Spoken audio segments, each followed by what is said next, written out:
আচ্ছা, আমরা আমাদের আম, আজকের ভাইবা সেশনটা আমরা শুরু করি। আমাদের সাথে অনেকেই যুক্ত হয়েছেন এবং যুক্ত হচ্ছেন। তো আমরা আজকে বেশ কিছু বিষয় নিয়ে আলোচনা করব। আপনারা সবাই আশা করি ভালো আছেন, সুস্থ আছেন। অনেকদিন পর আপনাদের সাথে কথা হচ্ছে। আম, আপনাদের ভালো আছেন, সুস্থ আছেন, আবার কিছুটা চিন্তিত আছেন। আমি মানে প্রতিদিন, প্রায় প্রতিদিন অসংখ্য মেসেজ পাই।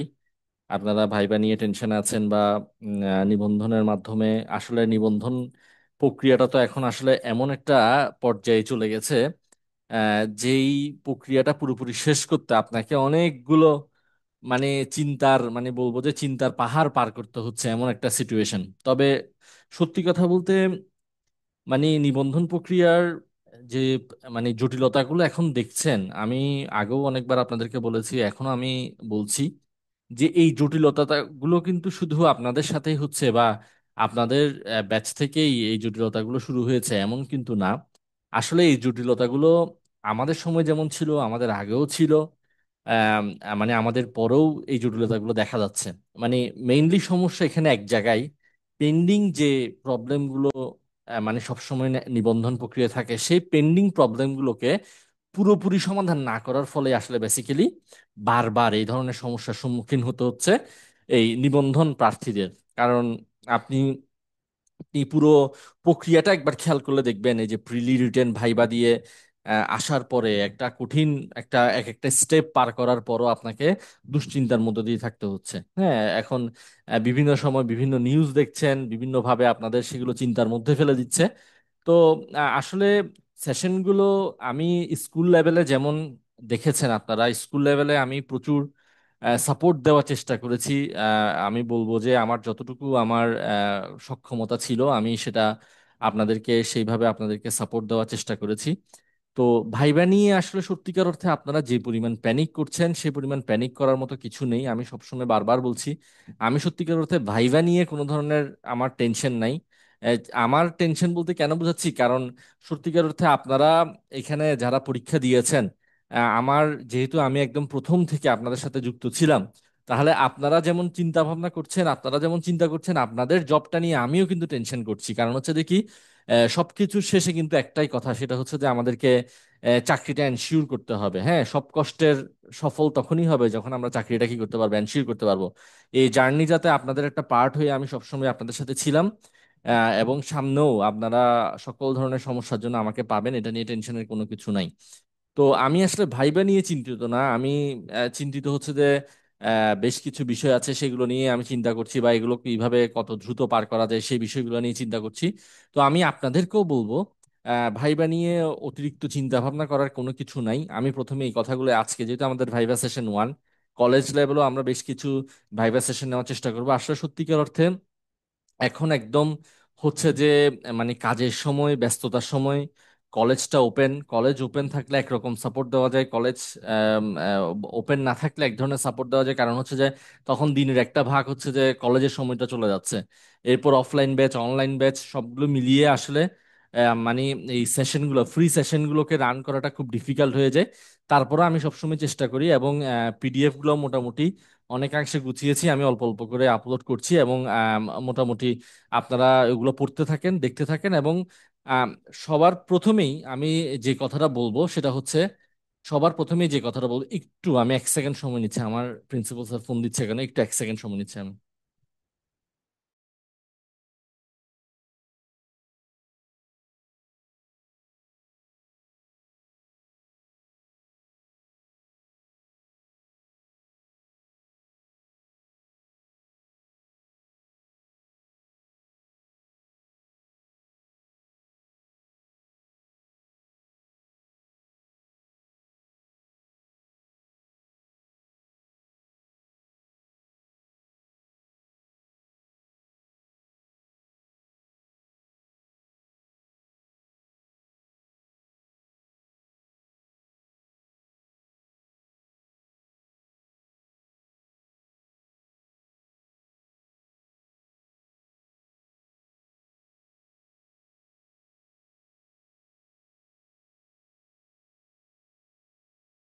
আচ্ছা, দুঃখিত, আমি একটু সময় নিলাম, আমার একটা ফোন এসেছিল। আচ্ছা, তো আমি প্রথমে আমার কথাটা বুঝেন। আমি আপনাদেরকে একটা কথা বলবো। 18তম শিক্ষক নিবন্ধনের ফল প্রত্যাশী যারা আপনারা আছেন, বা আপনাদের যারা ফল প্রত্যাশী আছেন, আপনাদের একটা গ্রুপ আছে যেখানে কয়েকজনের সাথে আমার প্রতিনিয়ত কথা হয়।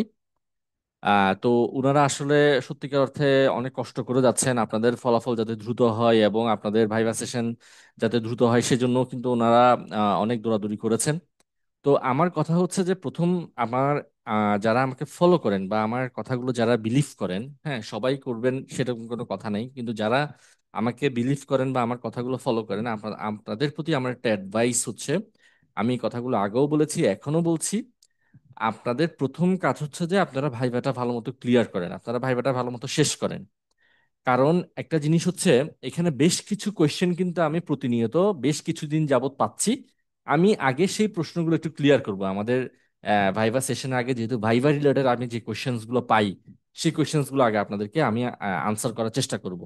তো প্রথম কথা হচ্ছে কি দেখেন, প্রথম কথা হচ্ছে, আপনার প্রথম কাজ হচ্ছে এখন ভাইভাটা কমপ্লিট করা, ভাইভাটা দেওয়া, এবং সেটার জন্য আপনি টুকটাক প্রিপারেশন নেওয়া। এটার জন্য হাইপার হওয়ার কিছু নাই, আমি একটা গাইডলাইন দিয়ে দিব আজকে, সে অনুযায়ী আপনি অল্প অল্প দেখতে থাকেন, পড়তে থাকেন। একটা কথা মনে রাখবেন, ধরেন আপনি ভাইভার জন্য 1,000 কোয়েশ্চেন পড়ে গেলেন, আপনি কোনো জায়গা থেকে একটা 1,000 কোয়েশ্চেন পড়ে গেলেন, মানে আপনাকে কমন ফেলতে হবে ভাইভাটা। আপনি যদি, আমি কারণ এই কথাটা কেন বলছি, অনেকেই কিন্তু আমাকে জিজ্ঞাসা করেন যে আমি ভাইবা কিভাবে কমন পাবো, ভাইবা প্রশ্ন কোত্থেকে কমন পাবো। আমি বলবো আপনারা অযথা একটা জিনিস নিয়ে প্যানিক করছেন কেন, আমি আপনাকে একটা উদাহরণ দিয়ে বুঝিয়ে দিই। আপনি মনে করেন 1,000 প্রশ্ন পড়ে গেলেন, বা আমি আপনাকে মনে করেন পিডিএফ দিলাম, আপনাকে আমি কিছু নোট শেয়ার করছি, যেমন আজকেও কিন্তু খুব গুরুত্বপূর্ণ একটা ফাইল শেয়ার করেছি।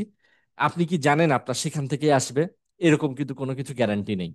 আপনার 1,000টা প্রশ্ন আপনি পড়ে গেলেন, আপনি 1,000টা প্রশ্ন মুখস্থ করে গেলেন ভাইবার জন্য, আপনি দেখবেন যে এমন একটা প্রশ্ন দিয়েছে সে 1,000টা প্রশ্ন থেকে আপনাকে সেখান থেকে আসেনি। তার মানে আপনি ব্যাপারটা আগে বোঝার চেষ্টা করেন। ভাইবা হচ্ছে আপনাকে কি করবে না, ভাইবা মানে হচ্ছে যে আপনি 10টা প্রশ্ন আপনাকে জিজ্ঞাসা করলো, আপনি সেখান থেকে 8টা পারলেন, 9টা পারলেন, এটার উপর বিবেচনা না। ভাইবাতে হচ্ছে যে আপনার অ্যাপ্রোচটা চেক করা হয়, আপনি কিভাবে উত্তর দিচ্ছেন, আপনি আপনার কলেজ লেভেলের বইটা সম্পর্কে আপনার কতটুকু দক্ষতা আছে, আপনার নিজের সম্পর্কে, নিজের নিজের উপর কতটুকু কনফিডেন্স আছে, কতটা আত্মবিশ্বাসের সাথে আপনি মানে আনসারগুলো করতে পারছেন, এই জিনিসগুলোকে চেক করে। ওকে। আর নিবন্ধন পরীক্ষায় সব কথার এক কথা হচ্ছে কি জানেন, এইখানে সম্পূর্ণটা নির্ভর করছে আপনার লিখিত নাম্বারের উপর। আমি সবসময় এই কথাটাই বলি, যার লিখিত নাম্বার বেশি আমি বলবো যে আপনার টেনশন করার বা চিন্তা করার মতো কোনো কিছু নেই। এটা আমি আপনাদেরকে একটা কথা বলে রাখি, যার লিখিত নাম্বার বেশি আপনাদের চিন্তা করার মতো কোনো কিছু নেই।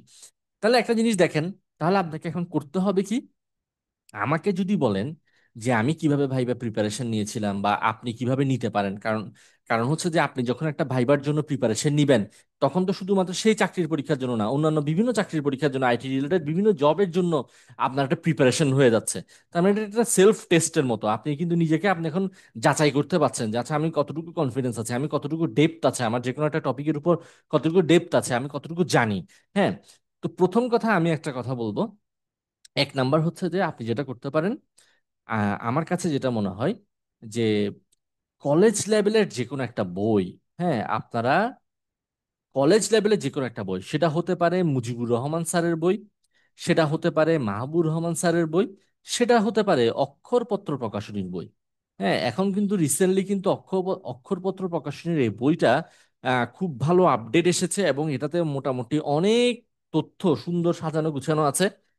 যেহেতু মুজিবুর রহমান স্যার এবং মাহবুব রহমান স্যারের বইয়ের আপডেট নাই সেরকম, কিন্তু তারপরেও এইগুলাই তো আসলে বেসমেন্ট, কলেজ লেভেলের বই বলতে এগুলাই বুঝাই। মুজিবুর রহমান, মাহবুব রহমান স্যার আর অক্ষরপত্র, এই তিনটে হচ্ছে সব থেকে বেশি মার্কেটে চলে আর কি, ঠিক আছে? তো আপনি কিছু ইম্পর্ট্যান্ট তথ্যের মধ্যে আপনি অক্ষরপত্র থেকে কিছু পাবেন। তবে আপনি যেহেতু কলেজ লেভেলের জন্য ভাইবা দিতে যাবেন, আমি বলবো এই তিনটা বইয়ের যে কোনো একটা বই আপনার টেবিলে থাকা উচিত। কারণ আপনি কলেজ লেভেলের স্টুডেন্ট পড়াতে যাবেন, আপনি ক্লাস দিতে যাবেন কি, কলেজ লেভেলের ক্লাস দিতে যাবেন, কিন্তু আপনার কলেজ লেভেলের বই সম্পর্কে আপনার ধারণা নাই। এটা কি কখনো হতে পারে?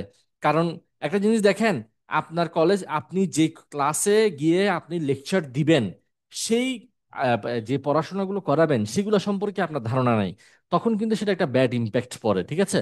তাহলে আমি বলবো মুজিবুর রহমান মাহবুবুর রহমান বা অক্ষরপত্র প্রকাশনী যে কোনো একটা বই আপনার কাছে রাখবেন।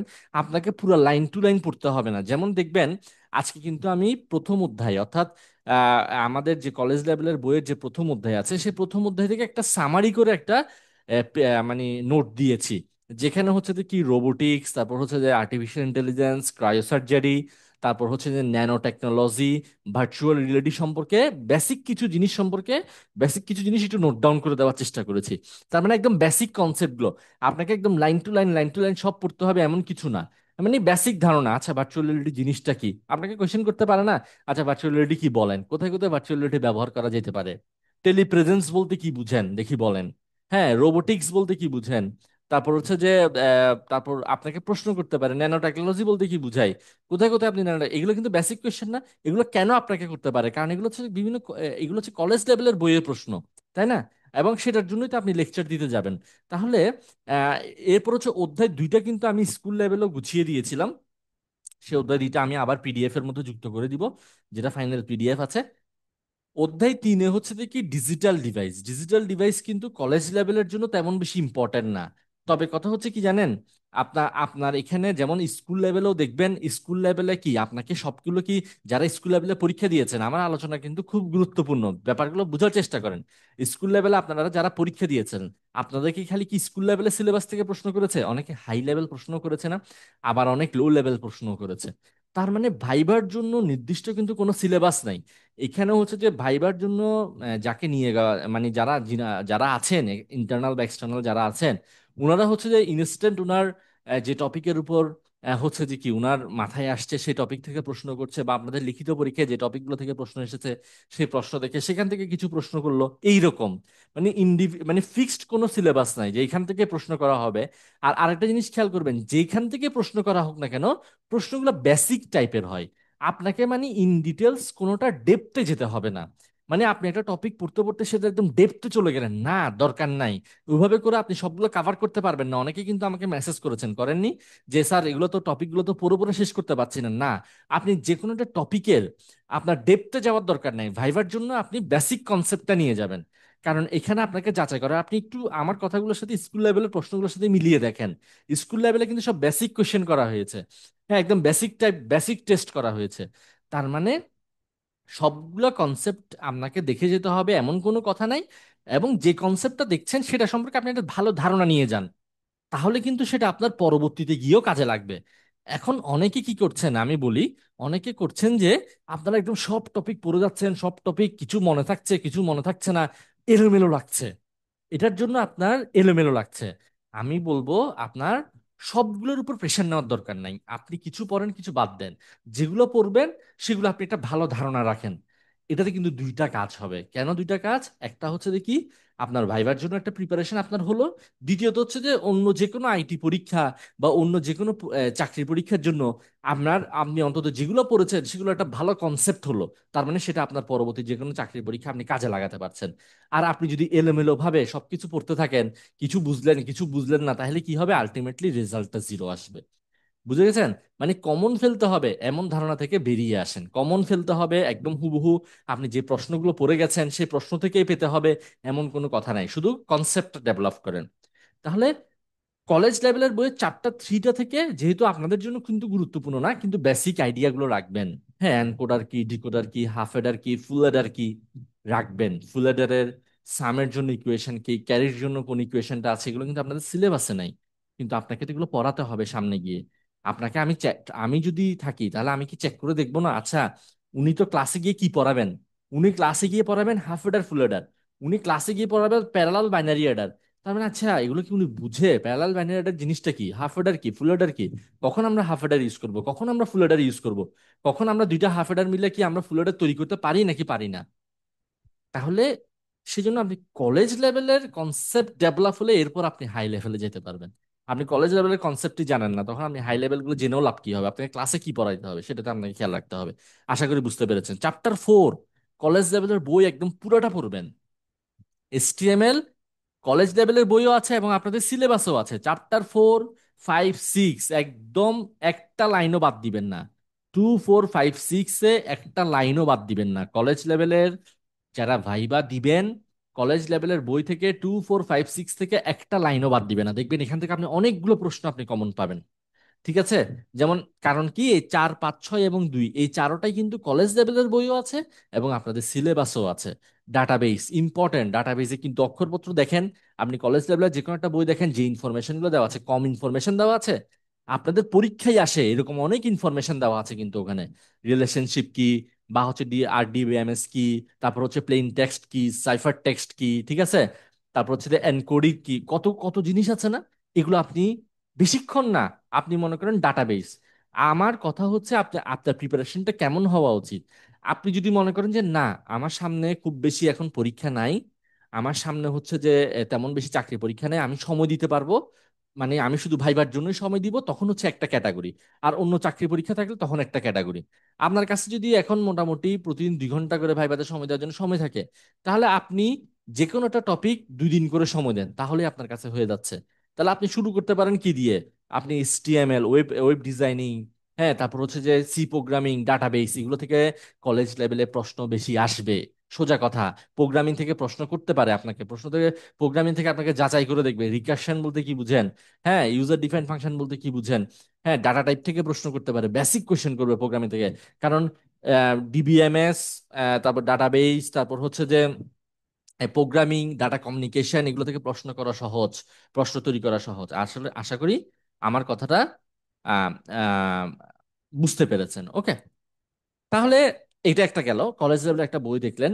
এরপর দ্বিতীয়ত আপনি কি করতে পারেন দেখেন, দ্বিতীয়ত হচ্ছে যে আপনারা কলেজ লেভেলে রিটেন পরীক্ষায় পাশ করেছেন। তাহলে রিটেন পরীক্ষায় পাশ করেছেন মানে কি, আপনার নলেজটা কম না। আপনি অনেকগুলো অনেকগুলো বিষয় সম্পর্কে আপনার জানা আছে, অনেকগুলো টপিক সম্পর্কে আপনার ধারণা আছে। সেই ধারণাগুলোকে আপনি আবার রিফ্রেশ করেন। হ্যাঁ, কলেজ লেভেলের জন্য প্রিপারেশন নেওয়ার জন্য আপনি কি কি পড়েছিলেন, কোন কোন নোট পড়েছিলেন, কোন কোন জিনিস পড়েছেন, সেই জিনিসগুলোকে একটু রিভিশন দেন, 2 নাম্বার। আর 3 নাম্বার আমি বলবো, আমার কথা হচ্ছে দেখেন, এগুলো হচ্ছে বেসমেন্ট। আপনি আপনার মতো করে যা খুশি পড়তে পারেন, কোনো সমস্যা নেই, যে কোনো সারেরটা পড়তে পারেন, কোনো সমস্যা নেই, কোনো প্রবলেম নাই। তবে বেসিক হিসেবে আপনি এগুলো ধরে নিতে পারেন, এগুলো একটু পড়তে পারেন। কারণ কলেজ লেভেলে বইটা আপনার দরকার। দ্বিতীয়ত, রিটেনের জন্য আপনি যা পড়েছেন সেটা কেন একবার আপনি রিভিশন করবেন না? কারণ এগুলো তো আপনি রিটেনের জন্য পড়াশোনা করেছেন, তাই না? আপনি এসিড প্রপার্টিস পড়েছেন, আপনি ডস পড়েছেন, ডিডস পড়েছেন, তাই না? এই এই জিনিসগুলোকে একটু রিভিশন করেন, তাহলে দেখবেন যে আস্তে আস্তে আপনার কনফিডেন্সটা গ্রো হচ্ছে। তৃতীয়ত, আপনি যে কোনো নোট পড়তে পারেন, অনলাইন থেকে পড়তে পারেন। সাথে আমি কিছু নোট শেয়ার করছি।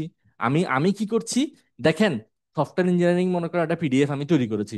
সফটওয়্যার ইঞ্জিনিয়ারিং থেকে আমি 5,000 কোশ্চেন বানাতে পারবো। কথাটা বুঝেন। আপনি নেট ঘাটলে সফটওয়্যার ইঞ্জিনিয়ারিং থেকে আপনি 5,000 কোশ্চেন পাবেন, পাবেন না? অনেক কোশ্চেন বানানো যায়। এখন আমি সেগুলো থেকে যাচাই বাছাই করে আমি কিছু ইম্পর্টেন্ট কোশ্চেনকে তৈরি করে দেওয়ার চেষ্টা করছি, যেগুলো আমার কাছে মনে হচ্ছে যে না, ভাইবাতে এই ধরনের কোশ্চেন করতে পারে। না হলে আমি এখানে কি সফটওয়্যার ইঞ্জিনিয়ারিং থেকে আপনাকে সাজেশন দিয়ে কি আমি শেষ করতে পারবো? কখনোই শেষ করতে পারবো না। কারণ হচ্ছে যে কি, সফটওয়্যার ইঞ্জিনিয়ারিং থেকে অনেক ধরনের কোশ্চেন হতে পারে। কিন্তু আমি কিছু জিনিস, কিছু কোশ্চেন পড়ে আমার কাছে মনে হচ্ছে যে না, কলেজ লেভেলের জন্য এই প্রশ্নটা করতে পারে, তাহলে সেটাকে আমি PDF এর মধ্যে সংযুক্ত করছি, সেটাকে আমি যাচাই বাছাই করে PDF এর মধ্যে সংযুক্ত করছি। তাহলে আপনি লাস্ট ইয়ে হিসেবে আমার সেশনগুলো দেখতে পারেন, অথবা আমার হচ্ছে যে কি, যে PDF গুলো শেয়ার করছি বা নোটগুলো শেয়ার করছি সেগুলো দেখতে পারেন, বা আপনি অনলাইন থেকেও পড়তে পারেন, যে কোনো স্যারের নোট ফলো করতে পারেন। নো প্রবলেম, কোনো সমস্যা নেই। আপনার এখানে কাজ কিন্তু বেশি না, কিন্তু আপনি প্যানিক হয়ে যাচ্ছেন। আপনার অনেকে, যেমন আজকে একজন মেসেজ করেছেন, স্যার পড়ে শেষ করতে পারছি না। আপনি কি পড়ে শেষ করতে পারবেন? এটা তো একটা হাস্যকর কথা হয়ে গেল। আপনি কি ভাইবার জন্য প্রিপারেশন নিয়ে শেষ করতে পারবেন? আপনি মনে করেন ডাটাবেস পড়া শুরু করলেন, আপনি তো 1 মাস খালি ডাটাবেস পড়তে পারবেন, ডাটাবেসে এত জিনিস আছে। পড়ে শেষ করা যাবে না, তার মানে এটা মাথার মধ্যে রাখেন। আমি পড়ে সবকিছু শেষ করতে পারবো না। আমাকে বেসিক বুঝে আমার যে যে জিনিসগুলো সম্পর্কে আইডিয়া দরকার, শুধু সেই জিনিসগুলো সম্পর্কে আমি আইডিয়া নেবো, ব্যাস, ফিনিশ। আর কোনো কিছু নেই। এরপর হচ্ছে যে আমি কনফিডেন্সের সাথে ভাইবা দিতে যাব। এটা হচ্ছে সব থেকে বড় কথা। তাহলে ভাইবা সম্পর্কে একটা, প্রথমে আমি একটা গাইডলাইন দিলাম। দ্বিতীয়ত আসেন, নেক্সট আসেন, আমরা যে যে কাজটা করবি, যে প্রশ্নটা আমরা পেয়েছি, সব থেকে বেশি আমরা পেয়েছি, সেটা হচ্ছে যে আপনার মাদ্রাসাতে দেখেন, আমি একটু জিনিসটাকে মানে ক্লিয়ার করি। মাদ্রাসাতে যারা অ্যাপ্লাই করেছেন, আপনাদের চাকরি নিয়ে টেনশন করার দরকার নেই, আপনাদের চাকরি হয়ে গেছে ধরে রাখতে পারেন। কারণ মাদ্রাসাতে পোস্ট কম, মাদ্রাসাতে পোস্ট কম, আবেদন করেছে কম, সরি, মাদ্রাসাতে পোস্ট বেশি, আবেদন করেছে কম। তার মানে মাদ্রাসাতে তো যদি জেনারেল কলেজের ওনাদেরকে আবেদন করার সুযোগ না দেয়, তাহলে তো হচ্ছে যে মাদ্রাসাতে যেগুলো পোস্ট আছে সেগুলো সবই খালি থেকে যাবে। হ্যাঁ, এখন কি হচ্ছে আমার কথা হচ্ছে, দেখেন ব্যাপারটা দেখেন কি হচ্ছে, এটা এনটিআরসি এছাড়া কেউ জানে? এনটিআরসি হয়তো নিজেরাও জানে না, হয়তো ওনারা ওখানে সিদ্ধান্ত আসতে পারেনি। যেমন আমাকে আপনি প্রশ্ন করছেন জেনারেলকে মাদ্রাসাতে সুযোগ দেওয়া হবে কিনা। এখন এই জিনিসগুলো বর্তমান যেটা রুলস আছে সেই অনুযায়ী তো সম্ভব না, কিন্তু সামনে কি হচ্ছে সেটা তো আমরা জানি না। আমার কথা হচ্ছে সেটা। এখন আপনি ভাইবা দিতে যদি না যান, সেটা সম্পূর্ণ দেখেন, সেটা সম্পূর্ণ আপনার বিষয়, কিন্তু আমার কাছে যদি আপনি সাজেশন চান, আমি বলবো আপনি অবশ্যই ভাইবা দিবেন। আপনি অবশ্যই ভাইবা দিবেন। আপনি একটা নিবন্ধনের সার্টিফিকেট কিন্তু এখন অনেক গুরুত্বপূর্ণ, কারণ এখন দেখবেন যেগুলো আপনি শুধু এমপিওভুক্ত স্কুল বা কলেজ না, আপনার নর্মাল মানে জেনারেল যে প্রতিষ্ঠানগুলো আছে যেগুলো নিবন্ধনের আওতাভুক্ত না, হ্যাঁ এমপিওভুক্ত না, বা হচ্ছে স্বায়ত্তশাসিত যে প্রতিষ্ঠানগুলো আছে, সেগুলোতেও কিন্তু এখন নিবন্ধনের সার্টিফিকেটটাকে গুরুত্ব দেওয়া হচ্ছে। মানে নিবন্ধন সার্টিফিকেট থাকলে আপনি গুরুত্ব বেশি পাবেন। এই সার্টিফিকেটটা কিন্তু আপনার শিক্ষকতার জন্য আপনার অনেক বেশি প্রয়োজন হবে। কথাটা বুঝতে পারছেন?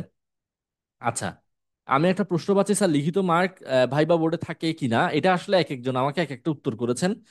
এই বিষয়টা সম্পর্কে আমার সঠিক জানা নাই। হ্যাঁ, আমার মনে হয় না থাকার সম্ভাবনা বেশি, আবার থাকতেও পারে। দেখেন আমি এটাতে মানে এটা যেহেতু আমি ফিক্স জানি না, সেটা আমি আপনাকে সঠিকভাবে উত্তর করতে পারছি না, কারণ আমি যারা এবার ভাইবা দিয়েছেন স্কুল লেভেলে অনেককে জিজ্ঞেস করেছিলাম। অনেকে আছে বলেছে, অনেকে নেই বলেছে। এখন সেজন্য আমি এটা আপনাকে সঠিকভাবে উত্তর দিতে পারছি না, ঠিক আছে? আচ্ছা, এরপর একটু প্রশ্নটা দেখি আমি। আচ্ছা, আগে আমার কথাটা শেষ করে আমি প্রশ্নটা নিচ্ছি, ঠিক আছে?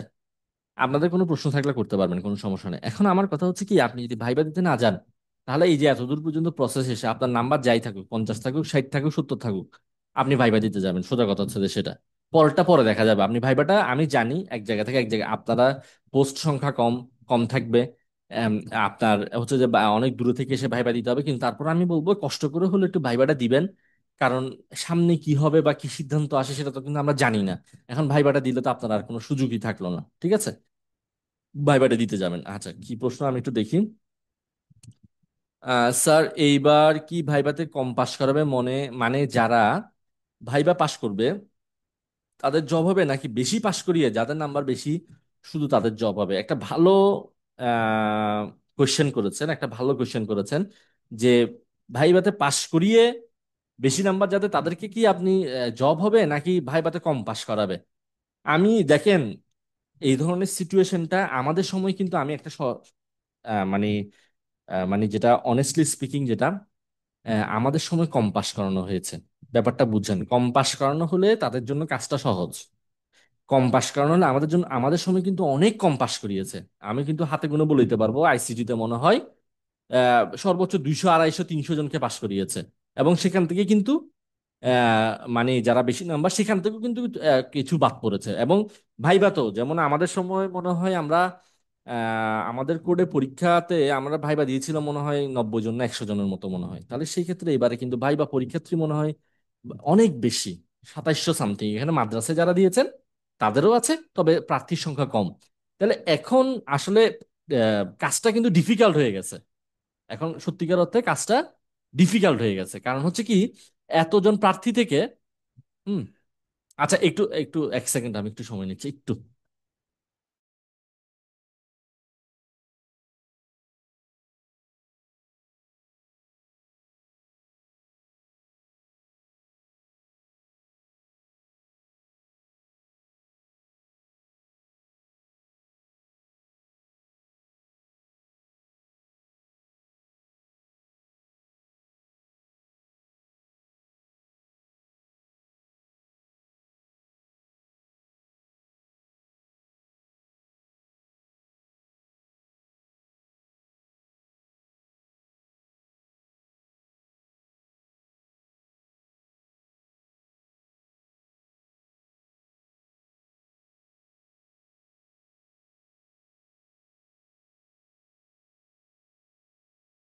আচ্ছা, আমি আলোচনাটা করি।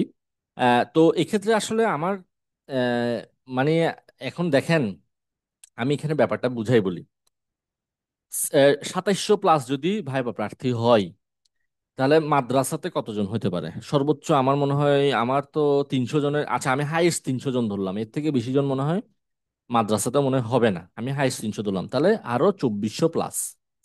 হ্যাঁ, 2400 প্লাস থেকে এখন ভাইবাতে এই জিনিসটা আসলে একটা মানে কঠিন একটা সিচুয়েশনে পড়ে গেছে। আমার মনে হয় এটা এনটিআরসি এর জন্য খুব কঠিন হয়ে যাবে। কারণ একটা জিনিস খেয়াল করে দেখেন, আমাদের সময় আমি যেটা বললাম যে টোটাল পাশ করানো হয়েছে কতজন, 200 250 বা 200 জন, 200 250 এইরকম। হ্যাঁ, তাহলে 200 250 এরকম। তাহলে এখন সেই জায়গায় 2400 জন, মানে এটা অনেক বেশি। ঠিক আছে, এটা অনেক বেশি। আম, এখান থেকে আসলে মানে কি বলবো এটা, আহ, এখন আমাদের মনে করেন 200 250 জন ভাইবা দিয়েছে, সেখান থেকে 3-4% ভাইভাতে ফেল করিয়েছে, এবং বাকিরা মোটামুটি হয়েছে। হ্যাঁ, তাহলে এখন এখান থেকে যদি আমি 5% ধরি বাদ যদি দিই, তাহলে তো অনেক প্রার্থীকে ভাইভাতে পাশ করা পড়িয়েছে। এখন ভাইবা পাশ করানোর পরে ভাইবা পাশ করা মানে কি, ভাইবা পাশ করা মানে হচ্ছে যে আম, তাদেরকে হচ্ছে যে কি করবে, ভাইবা পাশ করানো হচ্ছে তাদেরকে হচ্ছে মেরিট লিস্টে, কম্বাইন্ড মেরিট লিস্টের সাথে যুক্ত করবে, মেরিট লিস্টের সাথে যুক্ত আছে। এখন এইখানে এনটিআরসি কিভাবে চিন্তা করবে, এটাই হচ্ছে সব থেকে বেশি গুরুত্বপূর্ণ বিষয়। কারণ আমি এখন এখানে বসে সত্যিকার অর্থে আমি এটা সম্পর্কে আপনাকে সঠিক ধারণা দিতে পারবো না।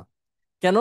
কারণ হচ্ছে যে কি, যেমন এনটিআরসি কি করেছে, আগামী 3 বছরে শূন্য পদের চাহিদা নিয়ে নিয়েছে, যে আগামী 3 বছরে কতগুলো শূন্য পদ হবে সেটা চাহিদা নিয়ে নিয়েছে। এখন এনটিআরসি যদি মাথায় থাকে এই জিনিসটা যে আচ্ছা, আমরা এবার বেশি জন নিয়ে নিব, পরবর্তীতে আমরা যে মানে শূন্য পদের চাহিদা যদি যত সংখ্যক হয়, এখান থেকে আমরা নিয়োগগুলো দিব, বা 19তমতে কম টিকাবো, 19তমতে কম টিকাবে, এটা স্বাভাবিক ব্যাপার। 19তমতে এটা অনেক রিটেন পাশের সংখ্যা অনেক কমে আসবে। তো এবার এই পাশের সংখ্যাটা বেশি করিয়ে আসলে আমার মনে হয় এটা একটা ঝামেলার সৃষ্টি হয়ে গেছে এখানে আসলে। তো এই ক্ষেত্রে এনটিআরসি কি করবে, সেটা এনটিআরসি আমার মনে হয় আম, দুইটা কাজ করতে পারে। আমি এক্স্যাক্টলি কি করবে সেটা বলতে পারবো না, কিন্তু আর দুইটা কাজ করতে পারে, আমি সেটা আপনাদেরকে একটা ধারণা দিই। একটা হচ্ছে যে কি করে, একটা হচ্ছে যে আগামী 3 বছরে কতটা শূন্যপদ থাকতে পারে সেটার উপর একটা ধারণা নিয়ে, বা এবার কত শূন্যপদ আছে সেটার উপর একটা ধারণা নিয়ে সেই সংখ্যক প্রার্থী পাশ করাতে পারে। মানে ধরেন বেশি পাশ করানো না, একটা আইডিয়া নিলে সেই আইডিয়ার উপর বেসিস করে পাশ করালো, একটা হতে পারে। আরেকটা হতে পারে বেশি পাশ করিয়ে বেশি পাশ করাতে পারে, সেটাও হতে পারে। তবে বেশি পাশ করালে সেটা আসলে ভাইবা বেশি পাশ করানো মানে সেটা ডিফিকাল্ট হয়ে যাবে। তাহলে এই ক্ষেত্রে আপনাকে যদি তাহলে বেশি বাদ দিতে হয়, আর বা শূন্য পদ অনুযায়ী যদি শুধু 200 300 জনকে যদি চান্স পাওয়াতে হয়, তাহলে ভাইবা সেরকম কঠিন হয়ে যাবে। ভাইবাটা তখন হচ্ছে যে আপনার ডিসাইডার হয়ে যাবে। হ্যাঁ, তাই সেজন্য আমি বলছি দেখেন, আমাকেও যদি আপনি বলেন যে আচ্ছা কি হইতে পারে, আপনি একটা ধারণা দেন, আমার কাছেও সঠিক আইডিয়া নেই কি হবে। সেজন্য আমি বারবার বলছি, আপনারা ভাইবাটাকে হালকাভাবে নিয়েন না। কখন কি হবে কেউ জানে না, কেউ বলতে পারে না। আপনার সামনে এখন প্রথম কাজ কি, ভাইবাটা ভালো করে দেওয়া। আপনি ভাইবাটা, আপনার যতটুকু স্ট্রেংথ আছে সেটা দিয়ে আপনি ভাইবাটা ভালো করে দেন, কি হয়ে যায় কেউ বলতে পারবে না। ঠিক আছে, কি হবে না হবে সেটা পরের কথা। আপনি যদি ভাইবাটা ভালো করে দেন, আপনার তো কোনো সমস্যা নাই, তাই না? আপনি ভাইবাটা ভালো করে দেন, এরপর আপনারা চেষ্টা করবেন যে কত দ্রুত সম্ভব হচ্ছে কি ষষ্ঠ গণবিজ্ঞপ্তি দেওয়া যায়। সেজন্য আপনারা নিজেরা যুক্ত থাকবেন, সবাই একই গ্রুপের মধ্যে থাকবেন, যাতে এই ভাইবা মানে ষষ্ঠ গণবিজ্ঞপ্তি দ্রুত হয়, বা সামনের প্রসিডিং গুলো যদি দ্রুত হয়, সেজন্য আপনারা চেষ্টা করবেন। ঠিক আছে, এটা হচ্ছে আমার কথা। ওকে। আচ্ছা, একজন বলছেন থাকে না এরকম কোনো শিট, আচ্ছা নাম্বার শিট বলেছেন একজন থাকে না। আচ্ছা স্যার, সাধারণ জ্ঞান থেকে প্রশ্ন করবে কিনা, আমার মনে হয় না সাধারণ জ্ঞান থেকে প্রশ্ন করবে। হ্যাঁ, সাধারণ জ্ঞান থেকে প্রশ্ন করার আমার মনে হয় আইটি রিলেটেড জায়গায় সাধারণ জ্ঞান থেকে প্রশ্ন হওয়ার কোনো সুযোগ নাই। হ্যাঁ, আমি বলবো যে সেইটা বাদ দেন, কারণ সাধারণ জ্ঞান পড়তে গেলে আপনাদের জন্য অনেক কঠিন হয়ে যাবে। ঠিক আছে, তার থেকে আপনি সাবজেক্ট বেস আইডিয়া নেওয়ার চেষ্টা করেন, এটা মনে হয় সব থেকে বেশি বেটার হবে। ঠিক আছে, আচ্ছা তাহলে এইবার আসেন, এইবার আপনি প্রিপারেশন শুরু করলেন, আপনি কি কি পড়বেন, আমি সেটাও বললাম আপনাদেরকে কি কি পড়বেন আর বেসিক আইডিয়াগুলো নিবেন। আচ্ছা স্যার, আমাদের কি বলেছেন, রিটেনের পিডিএফ গুলো কি চেঞ্জ হয়েছে স্যার, সেগুলো পড়লে চলবে? না আপনি আমার যদি আপনারা পেইড ব্যাচে থাকেন, আপনাদের কাছে তো আমার নোটগুলো থাকার কথা, পড়বেন যে যেখানে পড়েছেন সেখানে নোটগুলো পড়বেন, ব্যাস এটাই। কিছু তো আপডেট থাকে না প্রতি ব্যাচে, কিছু তো আপডেট থাকে, কিছু আপডেট থাকে মানে 18তম প্রশ্নগুলো যুক্ত থাকে, বা কিছু ছোটখাটো প্রশ্ন আপডেট হয়, বাকি সব কিছু সেমই থাকবে। আচ্ছা, তাহলে এবার আমি কিছু টপিক বলি, আপনারা যেগুলো একটু সিরিয়াসলি দেখতে পারেন, বা এই টপিকগুলো সম্পর্কে একটু ভালো ধারণা নিতে পারেন। ওকে, যেমন আমি আপনাকে, আপনি যদি বলেন যেমন সফটওয়্যার ইঞ্জিনিয়ারিং থেকে আপনি কি কি ধারণা নিতে পারেন, সফটওয়্যার ইঞ্জিনিয়ারিং থেকে আপনি সফটওয়্যার ইঞ্জিনিয়ারিং বলতে কি বুঝান এটা দেখতে পারেন, সফটওয়্যার ইঞ্জিনিয়ারিং এর উদ্দেশ্যটা কি, কেন প্রয়োজন, এসডিএলসি, তাই না, এসডিএলসি বিভিন্ন ধাপগুলো দেখতে পারেন। তারপর হচ্ছে যে সফটওয়্যার মডেলগুলো, এগুলো একটু ভালো করে দেখবেন। হ্যাঁ, এগুলো কিন্তু আপনারা রিটেনের জন্য করেছেন, তাই না? সফটওয়্যার মডেল, আমি আমার সফটওয়্যার ইঞ্জিনিয়ারিং এর পিডিএফটা, যেটা ভাইবার জন্য পিডিএফ তৈরি করেছি, সেখানে আমি এগুলো রেখেছি। আমি আজকে রাতেই একটা সফটওয়্যার ইঞ্জিনিয়ারিং একটা নোট শেয়ার করে দেওয়ার চেষ্টা করব। তাহলে সফটওয়্যার মডেলগুলো দেখবেন, যে অ্যাজাইল মডেল কি, তারপর হচ্ছে যে আপনার স্পাইরাল মডেল কি, ঠিক আছে, সেই মডেলগুলোর মধ্যে সুবিধা অসুবিধাগুলো দেখবেন। হ্যাঁ, কোনটা থেকে কোনটা, এই জিনিসগুলো একটু কম মানে কম্বিনেশন করে পড়বেন, একটু ডিফারেন্স করে করে পড়বেন। কোনটা সুবিধাজনক, এটাতে সুবিধা কি, এটাতে অসুবিধা কি। ভাইভাতে কিন্তু এই প্রশ্নগুলো মানে মোটামুটি কমন, এই প্রশ্নগুলো করার মতো ভালো সুযোগ আছে সফটওয়্যার মডেল। আচ্ছা, তারপর হচ্ছে যে কস্ট এস্টিমেশন মডেলগুলো সম্পর্কে একটু দেখবেন। তারপর হচ্ছে যে আপনার উপকার উপকার মানে মানে অ্যাডভান্টেজ ডিসঅ্যাডভান্টেজ এগুলো একটু ভালো করে দেখবেন। তারপর হচ্ছে যে এখানে দেখতে পারেন হচ্ছে যে মেনটেনেন্স, সফটওয়্যার মেনটেনেন্স, এগুলো এগুলো কিন্তু আপনারা জানেন তাই না? সফটওয়্যার মেনটেনেন্স কি জানেন, কয় ধরনের মেনটেনেন্স আছে সেগুলো একটু দেখে যাবেন।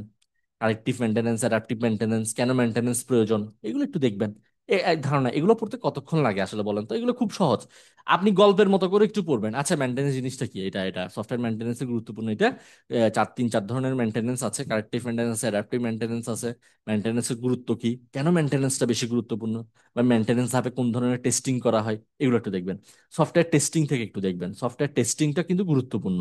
হ্যাঁ, ব্ল্যাক বক্স টেস্টিং কি, হোয়াইট বক্স টেস্টিং কি, এগুলো একটু দেখবেন ভালো করে। এগুলো এগুলো কিন্তু আপনারা পড়েছেন তাই না, black box, white box, alpha testing, beta testing. ঠিক আছে, এগুলো একটু আইডিয়া নেবেন, জাস্ট আইডিয়া নেওয়া, আর কিচ্ছু না সফটওয়্যার টেস্টিং এর ক্ষেত্রে। আচ্ছা, এরপর দেখেন সফটওয়্যার টেস্টিংটা গেল। এরপর হচ্ছে যে রিস্ক ম্যানেজমেন্ট, ম্যানেজারের কাজ কি, এগুলো একটু রিডিং পড়ে যাবেন। কারণ সফটওয়্যার ইঞ্জিনিয়ারিং কি শুধুমাত্র নিবন্ধনের জন্য লাগে? আপনি অন্যান্য যে কোনো আইটি পরীক্ষা দিতে গেলে আপনার সফটওয়্যার ইঞ্জিনিয়ারিং লাগে না? তাহলে আমি বারবার বলছি, যখন যেটা পড়বেন একটু ডিটেলস পড়েন। যেমন আপনি রিস্ক ম্যানেজমেন্ট কিভাবে করতে পারেন, কিভাবে আপনি রিস্ক অ্যানালাইসিস করতে পারেন, কিভাবে এগুলো কমাতে পারেন, এগুলো তো গল্পের মতো পড়া যায় তাই না? যে আমি কিভাবে রিডিউস করতে পারি আমার রিস্কটাকে। আপনি রিস্ক তো সম্পূর্ণভাবে, ঝুঁকি তো থাকবেই, আপনি কি ঝুঁকিটা সম্পূর্ণ এলিমিনেট করতে পারবেন না? কিন্তু আপনি সেটা পরিমাণটা কমিয়ে আনতে পারবেন, ঝুঁকিটাকে কমিয়ে আনতে পারবেন। হ্যাঁ, তাহলে এগুলো একটু একটু যে কোনো একটা আর্টিকেল পড়তে পারেন, একটু নেটে সার্চ করে একটু পড়তে পারেন। হ্যাঁ, বা আমি তো রিস্ক ম্যানেজমেন্ট ওখানে কি কি প্রশ্ন থাকতে পারে সেগুলো সম্পর্কে আমার নোটস গুলোতে যেগুলো আছে সেগুলোতে আমি দিয়েছি, এগুলো আমি শেয়ার করে দিব রাত্রেবেলা, ঠিক আছে? তাহলে এগুলো দেখলেন। তারপর হচ্ছে যে ভেরিফিকেশন কি, ভ্যালিডেশন কি, একটু পার্থক্যটা দেখলেন, ব্যাস। এখানে আপনাকে খুব বেশি প্রেশার নেওয়ার তো দরকার নেই, ঠিক না? খুব বেশি আপনি হাইপার হওয়ারও দরকার নেই, প্রেশার নেওয়ারও দরকার নেই। ঘুরে ফিরে এগুলো থেকে প্রশ্ন করে, আর এগুলো আপনি সব রিটেনে পড়েছেন, একটু জাস্ট রিভিশন দেওয়া। কথা হচ্ছে যে আপনি কি পড়বেন, পড়ে শেষ করতে পারছেন না, আপনি বেসিক এগুলো আগে ধারণা নেন। এরপর আপনি চলে আসেন ডাটা কমিউনিকেশনে। হ্যাঁ, ডাটা কমিউনিকেশনের মধ্যে কি, ডাটা কমিউনিকেশনের জন্য অবশ্যই অবশ্যই কলেজ লেভেলের জন্য চ্যাপ্টার 2, কলেজ লেভেলের বই থেকে চ্যাপ্টার 2 ডাটা কমিউনিকেশনটা পুরোটা পড়বেন। আমি কিন্তু স্কুল লেভেলের যে পিডিএফটা দিয়েছিলাম, ভাইবা পিডিএফ, সেটাও আপনাদের সাথে রাখবেন, আমি কিন্তু সেটা দিয়েছিলাম আপনাদের সবাইকে। তাহলে সেই চ্যাপ্টার 2তে কিন্তু ডাটা কমিউনিকেশন নিয়ে কিন্তু কি ধারণা ছিল, একদম একটা সামারি করা ছিল, একদম সবকিছু। সিমপ্লেক্স কি, হাফ ডুপ্লেক্স কি, ফুল ডুপ্লেক্স কি, ঠিক আছে, জিএসএম কি, সিডিএমএ কি, বিভিন্ন টপোলজি গুলো নিয়ে, ম্যাশ টপোলজি কি। হ্যাঁ, ম্যাশ টপোলজিতে আপনি তারের সংখ্যা কিভাবে বের করতে পারেন, এগুলো কিন্তু একদম কমন কোয়েশ্চেন কলেজ লেভেলের জন্য, এগুলো একদম কমন কোয়েশ্চেন। তাহলে আপনারা ওই সামারি করা, আমি যে সামারি করে দিচ্ছি সেটা আমি কলেজ লেভেলের পিডিএফও দিয়ে দিব, সেটা দেখবেন, পাশাপাশি আপনারা কলেজ লেভেলের বইটা দেখবেন।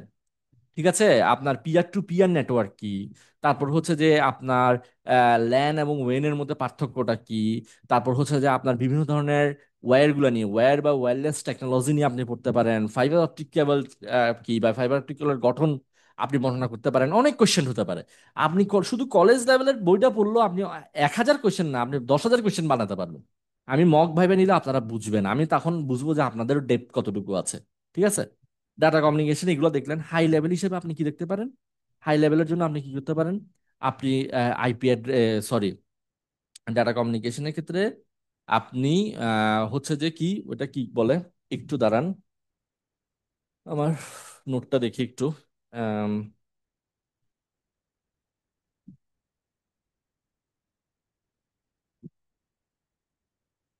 আচ্ছা, রাউটার গ্যাটওয়ে দেখতে পারেন, রাউটার গ্যাটওয়ে এগুলো কিন্তু একদম কমন কোশ্চেন। রাউটার আর গ্যাটওয়ের মধ্যে তফাৎটা কি, পার্থক্যটা কি, এটা আপনাকে প্রশ্ন জিজ্ঞাসা করতে পারে। ইন্টারনেট, ইন্ট্রানেট, এক্সট্রানেট বলতে কি বুঝাই, এগুলোতে দিতে পারেন। যেমন ডাটা কমিউনিকেশন থেকে একদম কমন বেসিক কোশ্চেন, ব্যান্ডউইথ এবং থ্রুপুট বলতে কি বুঝেন, ঠিক আছে, এইগুলো একদম কমন কোশ্চেন ডাটা কমিউনিকেশনের মধ্যে। তারপর হচ্ছে যে আপনি আম, আম, বিভিন্ন প্রোটোকল গুলো সম্পর্কে ভালো করে পড়বেন এবং ওএসআই মডেলের স্তরগুলো সম্পর্কে ভালোগুলো পড়বেন, ঠিক আছে? এগুলো যদি মোটামুটি জানেন, বিভিন্ন প্রোটোকল গুলো সম্পর্কে আপনাকে বলতে পারে না মেল পাঠানোর জন্য কোন প্রোটোকল ব্যবহার করা হয় দেখি বলেন তো। তারপর হচ্ছে যে আপনার ফাইল ট্রান্সফার প্রোটোকল, এফটিপি, এসটিডিপি কি, এই প্রোটোকল গুলো কি বা প্রোটোকলের কাজ কি, প্রোটোকল বলতে কি বুঝাই, প্রশ্ন তৈরি করে ফেলতে পারে। ওএসআই মডেল গুলো কি, ওএসআই মডেলের বিভিন্ন লেয়ারে কি কি কাজ হয়, ফিজিক্যাল লেয়ারে কি কাজ হয়, ডাটা লিঙ্ক লেয়ারে কি কাজ হয়, আপনাকে প্রশ্ন করতে পারে, তাই না? দেখেন কত প্রশ্ন তৈরি করা যায়, আপনি কি প্রশ্ন করে শেষ করে দিয়ে, যেমন আপনাদের টিসিপি এবং ইউডিপি এর মধ্যে পার্থক্য কি প্রশ্ন করতে পারে, ট্রান্সমিশন কন্ট্রোল প্রোটোকল আর হচ্ছে ইউজার ডাটা গ্রাম প্রোটোকল, আপনাকে প্রশ্ন করতে পারে ডিসিপি এবং ইউডিপির মধ্যে কোনটাকে আপনি নির্ভরযোগ্য বলে মনে করেন। দেখেন কত প্রশ্ন বানানো যায়, তাই না? রাউটিং অ্যালগোরিদম গুলো আপনার যদি হাই লেভেলের যাই তখন আপনাকে বিভিন্ন রাউটিং অ্যালগোরিদম গুলো সম্পর্কে বলতে পারে, যে রাউটিং অ্যালগোরিদম গুলো সম্পর্কে বলেন বা মাল্টিপ্লেক্সন কি বলেন বা রিলায়েবল ডাটা ট্রান্সপোর্ট বলতে কি বুঝেন, আপনাদের সিলেবাস থেকে বলছি এগুলো। হ্যাঁ, রিলায়েবল ডাটা ট্রান্সপোর্ট বলতে কি বোঝেন? আমি বেশ কিছু কিন্তু প্রশ্ন বলেছি, এই বেসিক জিনিসগুলো আস্তে আস্তে আস্তে আস্তে একটু একটু পড়ে পড়ে রেডি করবেন। হ্যাঁ, আমিও বেশ কিছু জিনিস আপনাদের সাথে আলোচনা করে দিব। আমি জাস্ট একটা আগে প্রথম লেয়ারে আপনি কি কি পড়তে পারেন সেটা সম্পর্কে একটা ধারণা দেওয়ার চেষ্টা করছি, ওকে? আচ্ছা, তারপর ডাটা কমিউনিকেশন গেল, এরপর ডাটাবেস অবশ্যই খুব ভালো করে পড়বেন এবং কলেজ লেভেলের বই থেকে চ্যাপ্টার 6 খুব ভালো করে পড়বেন। ডাটাবেসের থেকে কি প্রশ্নের কোনো শেষ আছে? শত শত প্রশ্ন আপনি ডাটাবেস থেকে তৈরি করতে পারেন। কিন্তু আমার কথা হচ্ছে যে কোন টপিকগুলো থেকে ডাটাবেজের বেশি প্রশ্ন হতে পারে। আপনি যদি বেসিক প্রশ্ন বলেন, ডাটাবেস কি, ডাটাবেস ম্যানেজমেন্ট বলতে কি বুঝায়, যেমন আপনাদের লিখিত পরীক্ষায় সব থেকে কমন প্রশ্ন কি ছিল বলেন তো? What is the difference between কি আপনার সাধারণ ফাইল ভিত্তিক সিস্টেম কি আর ডাটাবেস ম্যানেজমেন্ট সিস্টেম কি, দুইটার মধ্যে পার্থক্য কি? আপনি কেন সাধারণ ফাইল সিস্টেমে না ব্যবহার করে আপনি ডাটাবেস ম্যানেজমেন্ট সিস্টেম ব্যবহার করবেন? প্রশ্ন হতে পারে না? অবশ্যই হতে পারে। রিলেশনাল ডাটাবেস ম্যানেজমেন্ট সিস্টেম কি, হতে পারে। ডাটাবেস ম্যানেজমেন্ট সিস্টেমের প্রকারভেদগুলো কি কি, আমি প্রশ্নগুলো বলছি দেখেন। আমি এখন সবগুলো টপিক নিয়ে আলোচনা করারও সুযোগ নাই, বা আপনাদের আপনাদের আমি মনে করি যে আমি যদি আপনাকে একটু ধরিয়ে দিতে পারি, আপনি এই জিনিসগুলো সম্পর্কে কিন্তু ছোট ছোট ছোট ছোট স্টাডি করতে পারবেন। এখানে টেনশন নেওয়ার কোনো কিছু নেই। যেমন ডাটাবেস ম্যানেজমেন্ট সিস্টেমের প্রকারভেদ বলতে কি বুঝায়, আমরা জানি যে বিভিন্ন ভাবে ভাগ করতে পারি। যেমন হচ্ছে যে ক্লায়েন্ট সার্ভার ডাটাবেস আছে, আবার ডিস্ট্রিবিউটেড ডাটাবেস আছে, আবার ওয়েব এনেবল ডাটাবেস আছে। এগুলো কিন্তু সব কলেজ লেভেলের বইয়ে আছে, খেয়াল করে খেয়াল করে দেখবেন। আচ্ছা, আপনাদের সাথে আলোচনা করতে করতে একটা মেসেজ পেলাম। এই প্রশ্নটা আমাকে অনেকবার করা হয়। আমি আপনাদের যেহেতু এখনই হোয়াটসঅ্যাপে মেসেজটা পেলাম, আপনাদেরকে এখানেই আনসার করে দেওয়ার চেষ্টা করি। যে একজন লিখেছেন যে স্যার ভাইবার পিডিএফ কি বিক্রি করছেন?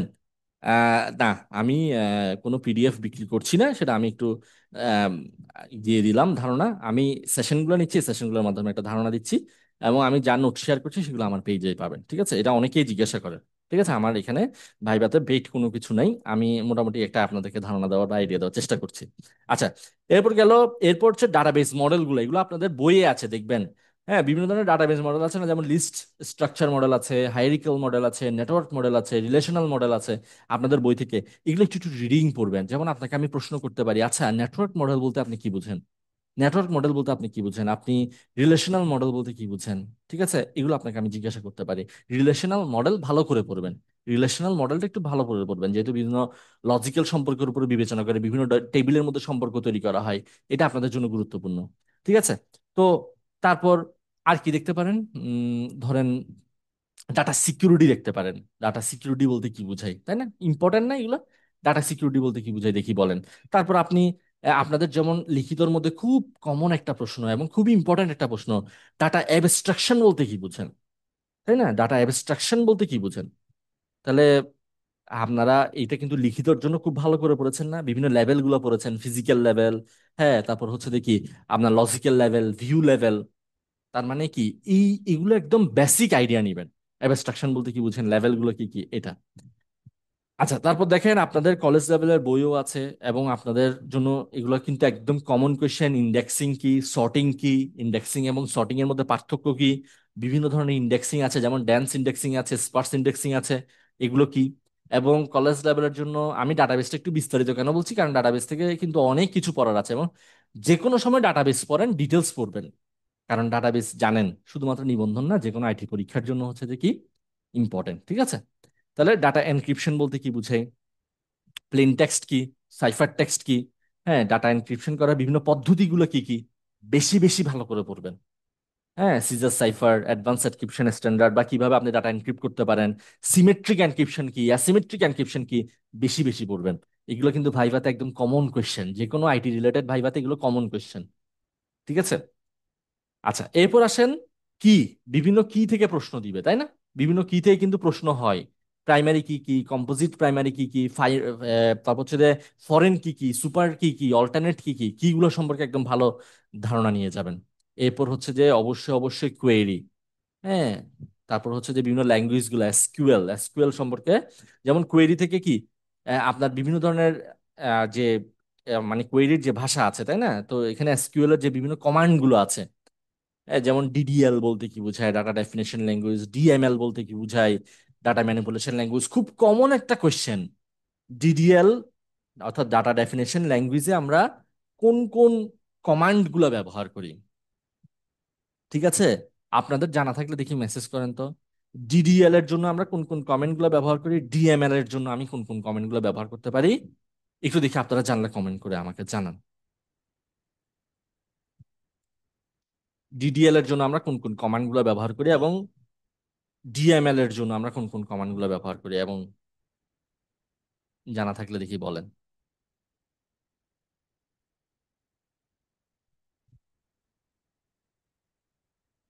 ওকে,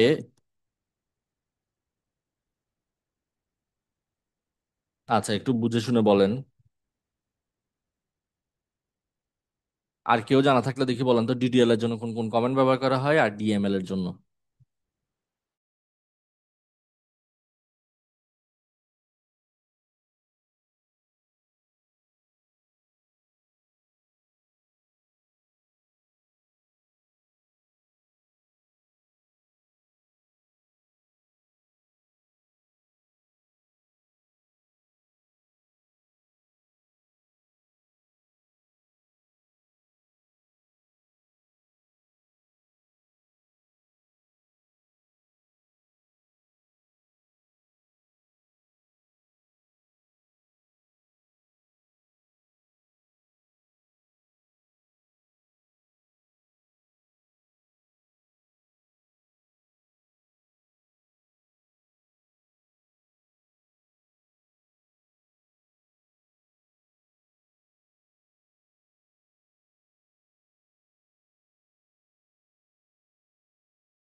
আচ্ছা, এই যে দেখেন, আপনারা কতগুলো ইনফরমেশন এখানে শেয়ার করে ফেলেছেন। হ্যাঁ, এটা কি আপনাদের কাছে কি মনে হয়? খুব গুরুত্বপূর্ণ না? হ্যাঁ, কতগুলো ইনফরমেশন আপনারা শেয়ার করে ফেলেছেন, ভালো করে খেয়াল করেন। তাহলে বিভিন্ন ধরনের এসকিউএল স্টেটমেন্ট গুলো আছে। হ্যাঁ, যেমন ডিডিএল আছে। হুম, বিভিন্ন ধরনের এসকিউএল স্টেটমেন্ট গুলো আছে, যেমন ডিডিএল আছে, ডাটা ডেফিনেশন ল্যাঙ্গুয়েজ। এখানে হচ্ছে যে আপনার আহ, মানে কি কি কমান্ড ব্যবহার করা হয়, তাই না? ক্রিয়েট, তারপর হচ্ছে যে অল্টার, হ্যাঁ, অল্টার, তারপর হচ্ছে ট্রানকেট, তারপর হচ্ছে ড্রপ, তাই না, রিনেম, এগুলো সব কমান্ড গুলো ডিডিএল, ডাটা ডেফিনেশন ল্যাঙ্গুয়েজে কি করা হয়, ব্যবহার করা হয়। ঠিক আছে, অর্থাৎ আপনি ডাটাবেজের কাঠামো তৈরি, ডাটাবেজের কাঠামো তৈরি, পরিবর্তন, তারপর হচ্ছে যে পুনঃনামকরণ ও মুছে ফেলার জন্য এই ডিডিএল বা ডাটা ডেফিনেশন ল্যাঙ্গুয়েজ আমরা ব্যবহার করি। আরো একটা ইনফরমেশন কি বলেন তো, ডিডিএল যখন আপনি পড়ছেন, আমি জাস্ট একটা, আপনারা কিন্তু আমার থেকে অনেক অনেক বেশি ভালো জানেন। ঠিক আছে, আপনারা আমার থেকে অনেক অনেক বেশি জানেন, আমি আপনাদেরকে জাস্ট ধারণা দেওয়ার চেষ্টা করছি। আপনি যখন কোনো একটা টপিক নিয়ে পড়বেন, তখন আপনি সেটা জিনিসটাকে কিভাবে পড়বেন বা কোনভাবে গুছিয়ে পড়বেন। ঠিক আছে, তাহলে ক্রিয়েট, অল্টার, ট্রানকেট, ড্রপ, রিনেম, এগুলো হচ্ছে ডাটা ডেফিনেশন ল্যাঙ্গুয়েজ। এরপর হচ্ছে ডিএমএল, ডাটা ম্যানিপুলেশন ল্যাঙ্গুয়েজ। হ্যাঁ, ডাটা ম্যানিপুলেশন ল্যাঙ্গুয়েজ হচ্ছে কি, আপনি ডাটাবেজে ডাটা প্রদান, ডাটা আপডেট এবং বিভিন্ন ধরনের কোয়েরি করা, এগুলো হচ্ছে এই ল্যাঙ্গুয়েজের অন্তর্ভুক্ত। যেমন কমান্ডগুলো কি কি, ইনসার্ট, আপডেট, হ্যাঁ, আপডেট, ডিলেট, মার্চ। তাহলে এগুলোকে আপনি আর ভুলবেন? এগুলো এক জায়গায় আপনার একটা নিজস্ব নোট খাতা রাখবেন সব সময়, যাতে আপনি যে কোনো জায়গায় ভাইবা দিতে যাচ্ছেন এগুলো পড়ে যেতে পারেন। ডিসিএল, তার মানে data control language. Data control language হচ্ছে দেখি ডাটাবেজের যে ব্যবহারকারীরা আছে, সেই ব্যবহারকারীদের অ্যাক্সেস নিয়ন্ত্রণ করা হয়। ঠিক আছে? আপনি তো সব ধরনের ব্যবহারকারীকে একই ধরনের সুযোগ সুবিধা দিবেন না। আপনি কি সব ধরনের ব্যবহারকারীকে একই ধরনের সুযোগ সুবিধা দিবেন? দিবেন না। আপনি এক এক ধরনের ব্যবহারকারীকে এক এক ধরনের সুযোগ সুবিধা দিবেন। তাহলে এই ডাটাবেজের ব্যবহারকারীদের অ্যাক্সেস নিয়ন্ত্রণ করার জন্য ডাটা কন্ট্রোল ল্যাঙ্গুয়েজটা ব্যবহার করা হয়। আর কমান্ডগুলো হচ্ছে কি গ্র্যান্ট আর রিভোক। কথাটা বুঝছেন? গ্র্যান্ট আর রিভোক। এরপর হচ্ছে যে কি টিসিএল, ট্রানজেকশন কন্ট্রোল ল্যাঙ্গুয়েজ, তাই না? ট্রানজেকশন কন্ট্রোল ল্যাঙ্গুয়েজ অর্থাৎ আপনি ডাটাবেজের যে কোনো একটা পরিবর্তনকে স্থায়ীভাবে সংরক্ষণ অথবা কোনো পরিবর্তনকে বাদ দিয়ে আগের অবস্থায় সংরক্ষণ করার জন্য এই ট্রানজেকশন কন্ট্রোল ল্যাঙ্গুয়েজটা বেসিক্যালি ব্যবহৃত হয়। আর কমান্ডগুলো কি কি? কমান্ডগুলো হচ্ছে যে কমিট, কমিট, তারপর হচ্ছে রোল ব্যাক, তারপর হচ্ছে সেভ পয়েন্ট। এগুলো হচ্ছে বিভিন্ন কমান্ড ট্রানজেকশন কন্ট্রোল ল্যাঙ্গুয়েজ।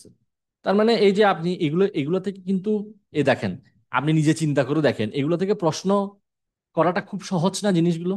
ঠিক আছে? এই এই প্রশ্ন জিনিস এগুলো কি খুব কঠিন জিনিস? কিন্তু এগুলো থেকে কি খুব প্রশ্ন হয় না? অনেক প্রশ্ন হবে, দেখিয়েন। এই যে এই বিভিন্ন স্টেটমেন্ট গুলো থেকে অনেক ধরনের প্রশ্ন হবে। আচ্ছা, তাহলে এই জিনিসগুলো একটু ভালো করে দেখবেন। আমি জাস্ট একটা আইডিয়া দিলাম আপনাদেরকে। তারপর হচ্ছে যে ডিডিএল, ডিএমএল, ডিসিএল এগুলোর মধ্যে পার্থক্য দেখবেন। কারণ হচ্ছে যে কি, তারপর কোন কমান্ড কি কাজ করে আমার কথাটা বুঝেন। যেমন আমি আপনাকে বলতে পারি ট্রানকেট, এটা কি কাজ করে। যেমন আমি আপনাকে বলতে পারি সেভ পয়েন্ট কি কাজ করে। যেমন আপনাকে আমি বলতে পারি রোল ব্যাক কি কাজ করে, তাই না? তাহলে দেখবেন অক্ষরপত্র বলেন, অক্ষরপত্র প্রকাশনী বা যে কোনো প্রকাশনীর বইতে কলেজ লেভেলের একটা টেবিল দেওয়া আছে স্কুল স্টেটমেন্টের, অর্থাৎ কোন মানে কোন কমান্ডটা কি কাজ করে সেগুলো একটু ভালো করে রিডিং করবেন। কোন কমান্ড কি কাজ করে, এগুলো থেকে প্রশ্ন করা সহজ। আমার কথাটা বুঝিয়ে নিন, এগুলো থেকে প্রশ্ন করা সহজ এবং খুব সহজ এগুলো থেকে আপনাকে প্রশ্ন করতে পারে। তারপর হচ্ছে যে কি ইয়ার ডায়াগ্রাম বলতে কি বুঝাই, রিলেশনশিপ কত ধরনের হতে পারে, one to one, one to many, এগুলো একটু দেখবেন। প্লেন টেক্সটটা কি, সাইফার টেক্সটটা কি, এগুলো একটু দেখবেন। ক্রিপ্টোগ্রাফি বলতে কি বুঝাই, এগুলো আমি তো অলরেডি বলেছি। ঠিক আছে? তারপর আপনাদের আপনাদের সিলেবাসে আছে এমন কিছু টপিক কি, যেমন ডাটা মাইনিং। ডাটা মাইনিং বলতে কি বুঝায়, ডাটাবেস টিউনিং বলতে কি বুঝায়, ডাটা ওয়্যার হাউজিং বলতে কি বুঝায়। ঠিক আছে না? তারপর মনে করেন আমি আপনাকে কোশ্চেন করলাম ডাটাবেস টিউনিং এর বিভিন্ন যে টেকনিক গুলো আছে সে টেকনিক গুলো কি, ডাটাবেস টিউনিং এর টেকনিক গুলো কি। ঠিক আছে? তখন আপনাকে বলতে হবে ডাটাবেস টিউনিং এর বিভিন্ন টেকনিক আছে, যেমন ডাটাবেস নর্মালাইজেশন, তারপর হচ্ছে কি প্রপার ইন্ডেক্সিং, আর বিভিন্ন অনুপযুক্ত কোয়েরি গুলোকে কি করা, বাদ দেওয়া। এগুলো হচ্ছে যে বিভিন্ন টেকনিক ডাটাবেস টিউনিং এর। ঠিক আছে?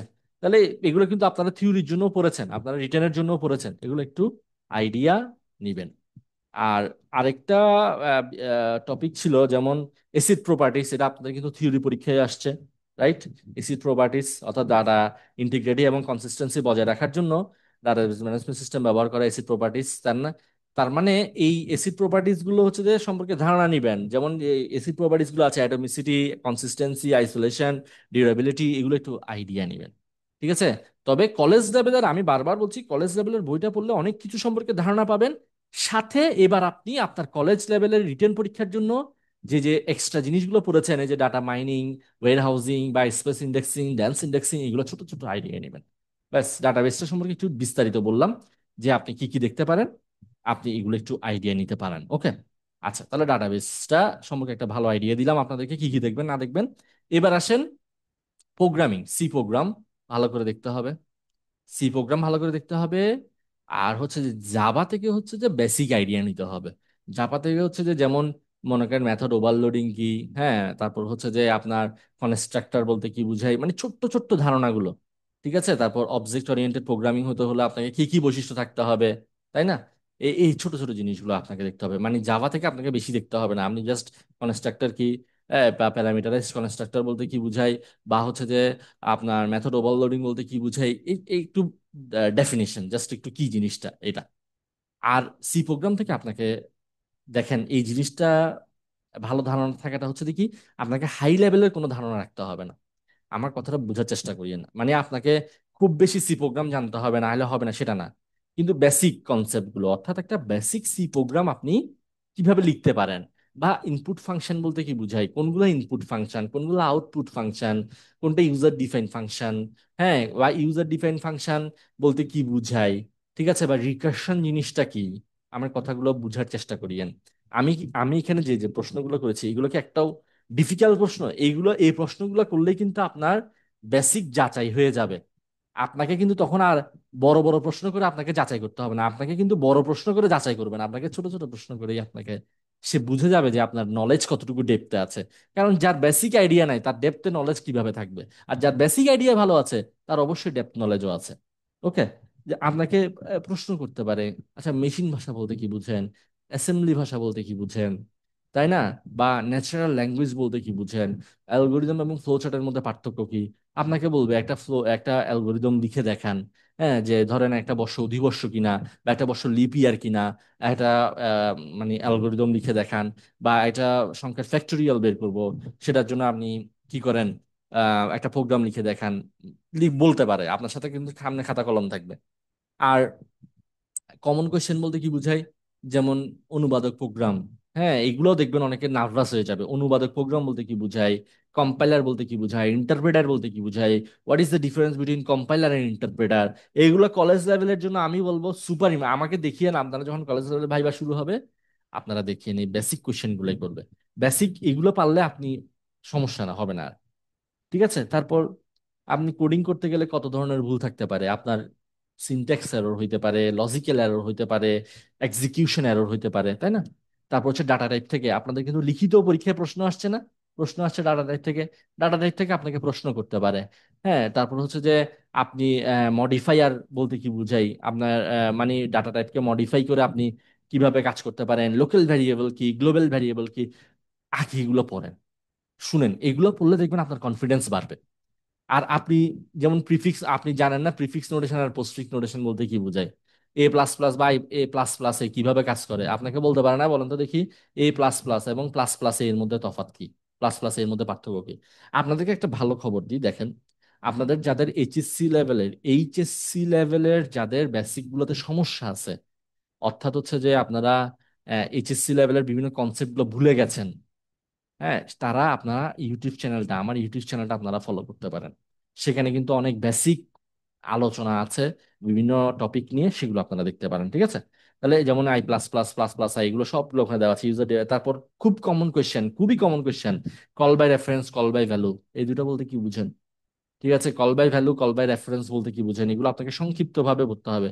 এই বিভিন্ন লুপের স্ট্রাকচার গুলো ভালো করে দেখবেন, বিভিন্ন লুপের স্ট্রাকচার গুলো দেখবেন। আপনাকে বলবে আচ্ছা ফল লুপের গঠনটা একটু দেখান তো দেখি, ফল লুপের গঠনটা দেখান, হ্যাঁ, ফল লুপের গঠনটা দেখান। প্রথমে কি হবে? প্রথমে ইনিশিয়ালাইজেশন হবে, তাই না? ইনিশিয়ালাইজেশন হবে, প্রথমে ইনিশিয়ালাইজেশন হবে, তারপর হচ্ছে কন্ডিশন। এই যে আপনাকে বলতে পারে না, ইয়েটা দেখান, তারপর কি হবে বলেন তো? কন্ডিশনের পর কি হবে? ইনিশিয়ালাইজেশন, কন্ডিশন, এরপর হচ্ছে দেখি ইনক্রিমেন্ট বা ডিক্রিমেন্ট, এরপর হচ্ছে দেখি ইনক্রিমেন্ট বা ডিক্রিমেন্ট, তারপর হচ্ছে দেখি স্টেটমেন্ট, তারপর হচ্ছে দেখি স্টেটমেন্ট। ওকে, তাহলে আপনাকে কন্ডিশন বলে হোয়াইল লুপের কন্ডিশন স্ট্রাকচার দেখান, ডু হোয়াইল লুপের স্ট্রাকচার দেখান, এগুলো কি করা হবে? প্রশ্ন করা হবে। ঠিক আছে, স্ট্রাকচার এবং ইউনিয়ন বলতে কি বোঝেন, রিকার্শন বলতে কি বোঝেন, পয়েন্টার বলতে কি বোঝেন, পয়েন্টারের সুবিধা কি, what is dynamic memory allocation, কেন প্রয়োজন, ডাইনামিক মেমোরি অ্যালোকেশন বলতে কি বুঝেন, হ্যাঁ, ডাইনামিক মেমোরি অ্যালোকেশন বলতে কি বুঝেন, কমন কোয়েশ্চেন। হ্যাঁ, ডাইনামিক মেমোরি অ্যালোকেশন বলতে কি বুঝেন, এগুলো আপনাকে প্রশ্ন করতে পারে। ম্যালক এবং ক্যালক ফাংশনের মধ্যে পার্থক্য কি, প্রশ্ন করতে পারে। আপনারা কিন্তু এগুলো জানেন, বুঝেন এই জিনিসগুলা। আর অবজেক্ট ওরিয়েন্টেড প্রোগ্রামিং থেকে what is the difference between class and object, class এবং অবজেক্টের মধ্যে পার্থক্য কি? বা প্রসিডিওর ওরিয়েন্টেড ল্যাঙ্গুয়েজ, সি হচ্ছে একটা প্রসিডিওর ওরিয়েন্টেড ল্যাঙ্গুয়েজ, আর জাভা হচ্ছে কি একটা অবজেক্ট ওরিয়েন্টেড ল্যাঙ্গুয়েজ, তাহলে প্রসিডিওর ওরিয়েন্টেড ল্যাঙ্গুয়েজ আর অবজেক্ট ওরিয়েন্টেড ল্যাঙ্গুয়েজের মধ্যে পার্থক্য কি, প্রশ্ন করতে পারে আপনাকে। ঠিক আছে, তারপর জাভা থেকে কি বলেছি, কনস্ট্রাক্টর, ইনহেরিটেন্স, প্যারামিটারাইজ কনস্ট্রাক্টর, এগুলো একটু একটু ছোট্ট ছোট্ট ধারণা নেওয়া। ঠিক আছে, ব্যাস। আর প্রোগ্রামিং এর মধ্যে 10টা প্রোগ্রাম একটু দেখে যাবেন, সেগুলোর অ্যালগোরিদম সহ, ফ্লো চার্ট সহ, অ্যালগোরিদম, ফ্লো চার্ট এবং প্রোগ্রাম সহ। ঠিক আছে, কারণ আপনার অ্যালগোরিদম ফ্লো সি প্রোগ্রাম থেকে অনেক হাই লেভেল প্রশ্ন করেছে স্কুল লেভেলে, দেখেছেন? তখন তো আপনারা সেগুলো সব যাচাই করেছেন, সেই প্রশ্নগুলো নিয়েও কিন্তু আপনার একটা ভালো ধারণা হয়ে গেছে, তাই না? তাহলে সেগুলো একটু আপনি দেখতে পারেন, রাইট? আচ্ছা, তারপর তাহলে ওই প্রোগ্রামগুলোর মধ্যে কি, যেমন অ্যারে, অ্যারে বলতে কি বুঝাই, তাই না? তারপর হচ্ছে যে আপনি কিভাবে বিপরীত দিক থেকে প্রিন্ট করতে পারেন, তারপর হচ্ছে যে ফ্যাক্টোরিয়াল কিভাবে বের করতে পারেন, লিপিয়ার কিভাবে চেক করতে পারেন, প্রাইম সংখ্যা কিভাবে চেক করতে পারেন, ধারাগুলো, ধারার সিরিজ এগুলো আপনাকে বলতে পারে। এইভাবে একটা বলে যে 2 স্কোয়ার 4 স্কোয়ার 6 স্কোয়ার এইভাবে দিয়ে আপনাকে বলতে পারে যে আচ্ছা এখানে স্টেটমেন্টটা কি হবে দেখি বলেন, কন্ডিশন কি কি ব্যবহার করবেন বলেন, করতে পারে না? আপনি জাস্ট একটা জিনিস চিন্তা করেন, আমি কতগুলো প্রশ্ন এখান থেকে বের করলাম, একদম যেগুলো বেসিক কোয়েশ্চেন। আপনাকে প্রশ্ন করছি মানে আপনি এবার নিজে নিজে চিন্তা করেন এই প্রশ্নগুলো আপনি পারেন কিনা বা এই জিনিসগুলো আপনার তৈরি করা আছে কিনা। হ্যাঁ, ফিবোনাক্কি নাম্বার, ফিবোনাক্কি নাম্বার বলতে কি বোঝায় বা ফিবোনাক্কি অ্যালগোরিদমটা লিখতে বলতে পারে, এগুলো দেখেন ব্যাস। এগুলো জানা মানে আপনি অনেক কিছু জানেন। ঠিক আছে, তাহলে প্রোগ্রামিংটা একটু ভালো করে দেখবেন। Software data, database, C program, তারপর কি আসে অপারেটিং সিস্টেম। অপারেটিং সিস্টেম থেকে হাজার হাজার জিনিস আছে, আপনি শুধু বেসিক জিনিসগুলো দেখবেন। অপারেটিং সিস্টেমের মধ্যে কি, অপারেটিং সিস্টেমের কিন্তু আমি প্রায় 8-9 পেজের একটা পিডিএফ দিয়েছি, আমি আশা করি এই প্রশ্নগুলো থেকেই পাবেন। আমি জানি না আপনাদের কাছে নোটসগুলো কেমন লেগেছে, আমি কিন্তু এখানে শত শত কোয়েশ্চেন থেকে বাছাই করে আমার কাছে যেগুলো মনে হয়েছে যে না এইগুলো প্রশ্ন হিসেবে করতে পারে। যেমন আমি সেখানে কি রেখেছি, অপারেটিং সিস্টেম বলতে কি বুঝেন, প্রসেস কি, বিভিন্ন প্রসেসের ধাপগুলো, এগুলো কি আপনারা রিটেনের জন্য পড়েছেন না? সেম। যেমন আপনাকে বলতে পারে মাল্টি প্রোগ্রামিং অপারেটিং সিস্টেম বা মাল্টি প্রসেসিং অপারেটিং সিস্টেম বলতে কি বোঝায়, প্রসেস কন্ট্রোল ব্লক বলতে কি বোঝায়, PCB, process control, process control block বলতে কি বোঝায়, সিপিইউ শিডিউলিং কি, সিপিইউ শিডিউলিং এর জন্য কোন কোন ধরনের অ্যালগোরিদম গুলো আছে, শিডিউলিং ক্রাইটেরিয়া গুলো ব্যাখ্যা করেন, শিডিউলিং ক্রাইটেরিয়া গুলো ব্যাখ্যা করেন। ঠিক আছে, তারপর প্রশ্ন করতে পারে শিডিউলিং অ্যালগোরিদম গুলো, শিডিউলিং অ্যালগোরিদম গুলো থেকে এফসিএফ, এফসিএফএস বা রাউন্ড রবিং অ্যালগোরিদম, রাউন্ড রবিং অ্যালগোরিদম ভালো করে দেখবেন, আপনাদের জন্য খুব গুরুত্বপূর্ণ। এবং অপারেটিং সিস্টেমের, আমি অপারেটিং সিস্টেম নিয়ে বেশি কথা বলছি না, ইন্টারনাল এক্সটার্নাল ফ্র্যাগমেন্টেশন আপনারা বুঝেন এগুলা। এটার জন্য আমার পিডিএফ গুলো দেখবেন, 8-9 পেজের এই পিডিএফটা দেখতে পারেন। আপনাদের যদি ভালো লাগে তাহলে আমি আশা করি যে সেখান থেকে অনেকগুলো প্রশ্ন আপনি কমন পাবেন। সোয়াপিং কি, সোয়াপ আউট, সোয়াপ ইন বলতে কি বোঝায়, ডেডলক কি, ডেডলক হ্যান্ডেলিং এর বিভিন্ন উপায়গুলো কি কি, এগুলো কিন্তু আমি সব পিডিএফ এ দিয়েছি, সুন্দর করে সেখান থেকে দেখবেন। পেজিং কি, সেগমেন্টেশন কি, একদম জাস্ট বেসিক আইডিয়া, কোনো ডিপের কিছু লাগবে না, জাস্ট এটা কি পেজিং বলতে কি বোঝায়, সেগমেন্টেশন বলতে কি বোঝায়, ব্যাস ফিনিশ। ভার্চুয়াল মেমোরি বলতে কি বোঝায়, এগুলো তো জানেন। আচ্ছা, এটা গেল। আরেকটা কি, ডাটা স্ট্রাকচার, সব থেকে বেশি মজার।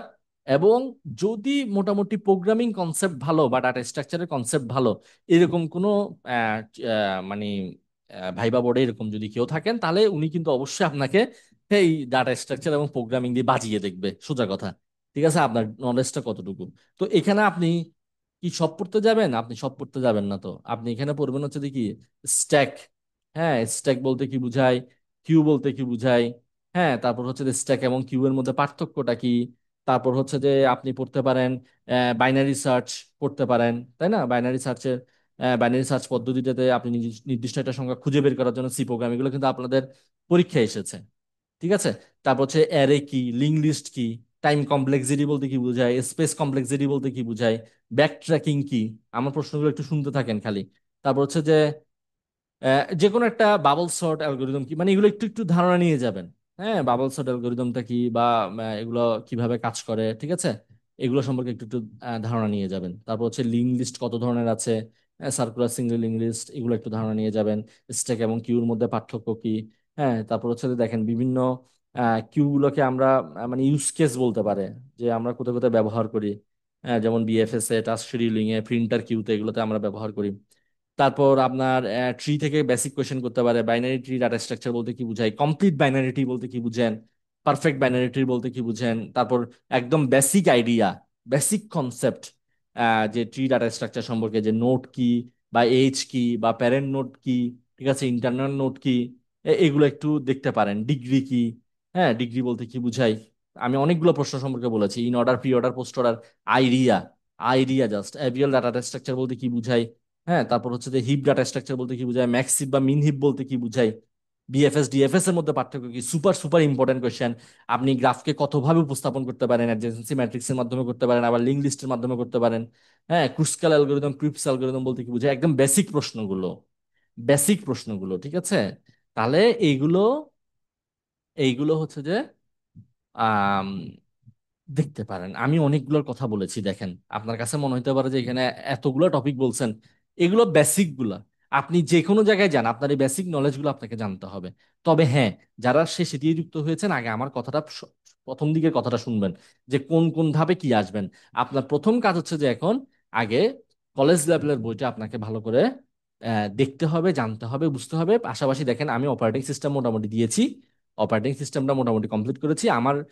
আমি আসলে দেখেন এই জিনিসগুলো আহ, মানে যে সময়টা সময় বের করে, যেমন এখন একসাথে একটা না 4 দিন বন্ধ পেয়েছি, এখন একটু ফ্রি টাইম হয়েছে, এর মধ্যে আমি বেশ কিছু কাজ করে ফেলবো। আর যেমন 19 তারিখ পরীক্ষা আছে, আমি অনেকের জানি, তারপর আমি সর্বোচ্চ চেষ্টা করছি।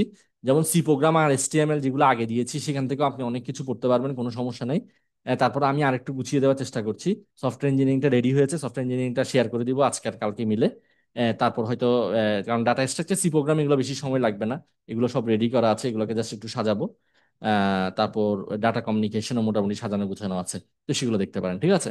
তো আমি আশা করছি যে আমি যেভাবে বলেছি সেভাবে যদি দেখেন, কারণ আমি একটা জিনিস আমি আপনাদেরকে বারবার বলি, যখন একটা চাকরির পরীক্ষার জন্য প্রিপারেশন নিচ্ছেন, শুধু আপনি আপনার সামনে একটা নিবন্ধনের ভাইবা আছে সেটার জন্য না, আপনি যদি এই কনসেপ্টগুলো ক্লিয়ার করতে পারেন, আপনি দেখবেন আপনি অন্যান্য চাকরির পরীক্ষার ক্ষেত্রে অনেক বেশি আপনি এগিয়ে থাকবেন, ঠিক আছে?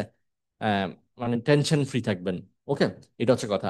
আর আরেকটা বড় কথা হচ্ছে যে এই নোটসগুলো বা এই সেশনগুলো যদি আপনাদের কাছে ইম্পর্টেন্ট বলে মনে হয়, সেটা আমাকে একটু জানাবেন। আর মানে সব থেকে বড় কথা, আপনাদের যদি উপকারে আসে, কারণ একটা জিনিস দেখেন, আমি কিন্তু আমার এই কলেজ লেভেলের আমার যে পেইড ব্যাচগুলো ছিল, সেখান থেকে কিন্তু অনেক প্রার্থী ভাইবা দিবেন। হ্যাঁ, অনেক প্রার্থী ভাইবা দিবেন। আমি মানে দেখেন, ভাইবাটা নিয়ে আমি কখনো টেনশন করি না কেন, আমার কাছে যেটা মনে হয়, লিখিত নাম্বার বেশি থাকা মানে আপনি আপনি এগিয়ে থাকবেন, এটা সব থেকে বড় কথা। ভাইবা নিয়ে আপনারা টেনশন করবেন না, কোনো প্যানিক নেবেন না। তবে শিখবেন, জানবেন, এটার জন্য হলো আগামী কিছুদিন এটার জন্য করে পড়াশোনা করেন আর কনফিডেন্সের সাথে ভাইবা দেন। আর যদি এনটিআরসি কিভাবে চিন্তা করছে, এনটিআরসি যদি চিন্তা করছে না আমি ভাইবার উপর ডিপেন্ড করে চাকরি দিব, তখন কিন্তু ভাইবাটা আপনাকে অনেক গুরুত্বপূর্ণ হয়ে যাবে। কারণ তখন যদি আপনার খেয়াল না করে ভাইবার পাস ফেলের উপর ডিপেন্ড করায়, হ্যাঁ, বা কম পাস করায়, তখন কিন্তু এটা অনেক গুরুত্বপূর্ণ হয়ে যাবে না। তাহলে কি হবে সেটা তো আপনি জানেন না। তাহলে আপনার কাজ হচ্ছে যে সামনে কয়েকদিন আশা করি আমি যেগুলো বলেছি এগুলোতে আপনার হয়ে যাবে, টেনশন করার কোনো কারণ নাই। ঠিক আছে? তো আপনাদের আমি এইগুলো আরো কয়েকটা নিব কিনা বা আপনাদের লাগবে কিনা সেটাও আমাকে একটু জানাবেন। এবং পিডিএফ গুলো আপনাদের কেমন লাগছে বা নোটস গুলো কেমন লাগছে সেটাও আমাকে একটু জানাবেন। আপনাদের কোনো কোয়েশ্চেন থাকলে সেটাও করতে পারবেন, কোনো সমস্যা নাই। আম, আহ, অনেকেই আছেন, অনেকেই যুক্ত আছেন, ঠিক আছে? বা আজকে একজন দুজনের একটু মক ভাইবা নিতে পারি, আপনারা আহ, কেউ যদি দিতে চান তাহলে হ্যান্ড রেস করতে পারেন। ঠিক আছে, আজকের সেশনে আমরা 2-3 জনের আমরা একটু মক ভাইবা নিতে পারি বা কিছু টেস্ট করে দেখতে পারি, যারা অলরেডি কিছুদিন ধরে পড়াশোনা করছেন আপনারা দিতে পারবেন। আচ্ছা স্যার, পিডিএফটা কোথায় পাবো? আমি আসলে ইমেজ আকারে দিয়েছি এখন পেজের মধ্যে, ঠিক আছে? আপনারা হচ্ছে যে আমি পরবর্তীতে ওই যেরকম স্কুল লেভেলে করেছি এরকম একটা ফাইনাল পিডিএফ এ সব একসাথে করে দিব, ঠিক আছে? এখন ইমেজ আকারে দিচ্ছি, আমার পেজেই পাবেন, র্যাক আইসিটি পেজেই পাবেন, ঠিক আছে? তো আজকে যদি কেউ রেডি থাকেন তাহলে আপনাদের একটা দুইটা ভাইবা নিতে পারি। আর যদি রেডি না থাকেন তাহলে আমরা নেক্সট সেশনে মক ভাইবা এগুলো নেওয়া শুরু করবো আর কি, ঠিক আছে? আচ্ছা, সাধন কুমার বলেছেন। আর কেউ আছে নাকি আমি দেখি আগে। স্যার এই সেশনের রেকর্ডটা পাওয়া যাবে? হ্যাঁ, আমি একটু পরে হচ্ছে ইউটিউবে আপলোড করে দিব, স্কুল লেভেলের মতোই একটু পরে আপলোড করে দিব। তো কেউ দিতে চাইলে দেখি দিতে পারবেন। আচ্ছা, একজন পেয়েছি আমরা, এরপর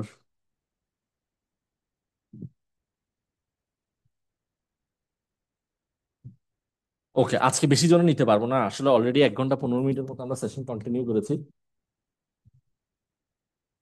আমরা আম, আচ্ছা, এসএমএস গুলো একটু দেখি। হ্যাঁ, বইটা কি পড়লে হবে না পড়লে হবে সেটা নিয়ে এতক্ষণ আলোচনা করলাম, কিন্তু ফার্স্ট থেকে দেখবেন, হ্যাঁ? আর একটু ভালো করে দেখবেন, বইটা অবশ্যই দেখবেন, একটা কলেজ লেভেলের বই অবশ্যই দেখবেন, এখান থেকে অনেক প্রশ্ন হবে, হ্যাঁ? আচ্ছা, তাহলে আমরা একটু মাইক্রোফোনটা অন করি, বাকিরা একটু মিউট রাখবেন। আহ, সাধন কুমার, আপনি অন করতে পারেন।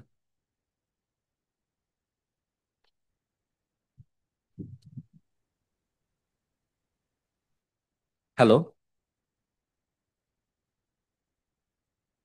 আপনার সাউন্ডটা শোনা যাচ্ছে না। স্যার এবারে শোনা যায়? হ্যাঁ, হ্যাঁ, হ্যাঁ, শোনা যাচ্ছে। ভালো আছেন? জি স্যার, ভালো আছি। আপনি ভালো আছেন স্যার? হ্যাঁ, আছি আছি, ভালো আছি। আচ্ছা, তাহলে আপনার একটা ভাইবা নিয়ে কি বলেন, আপনাকে দিয়ে শুরু করবো বলছিলাম, আপনাকে দিয়ে শুরু করি, হ্যাঁ? জি স্যার। আচ্ছা, আপনার নামটা বলেন। স্যার আমার নাম সাধন কুমার বিশ্বাস। আচ্ছা, কোথা থেকে পড়াশোনা করেছেন? আমি ইস্টার্ন ইউনিভার্সিটি থেকে পাশ করছি। আচ্ছা, কত সালে পাশ করেছেন? আমি 2020 সালে পাশ করছি। আচ্ছা, এখন কি কোথাও জবে আছেন? না স্যার। আম, কোনো কারণ এতদিন জব না করার? জবের জন্যই মানে চেষ্টা করতেছে স্যার। আচ্ছা, জবের জন্য চেষ্টা করছেন তো। নিবন্ধন পরীক্ষা কেমন হয়েছে আপনার? অনেক ভালো দিছি স্যার, 70 পাবো। আচ্ছা, 70 পাবেন। আম, আপনার একটা পছন্দের টপিক বলেন, আপনার যে লিখিত পরীক্ষায় যে টপিকগুলো করেছেন সেখান থেকে একটা পছন্দের টপিক বলেন। Sir data communication. আচ্ছা, ডাটা কমিউনিকেশন পছন্দ। ডাটা কমিউনিকেশন বলতে কি বুঝেন বলেন। ডাটা কমিউনিকেশনটা হচ্ছে হলো এক কম্পিউটার থেকে অন্য কম্পিউটারে কিংবা এক ডিভাইস থেকে অন্য ডিভাইস নির্ভরযোগ্যভাবে তথ্য আদান প্রদানকে ডাটা কমিউনিকেশন বলে। আচ্ছা, তাহলে ব্যান্ডউইথ বলতে কি বুঝেন দেখি বলেন তো। ব্যান্ডউইথটা হলো স্যার ডাটা ট্রান্সফারের হার। অর্থাৎ আরেকটু বুঝিয়ে বলেন।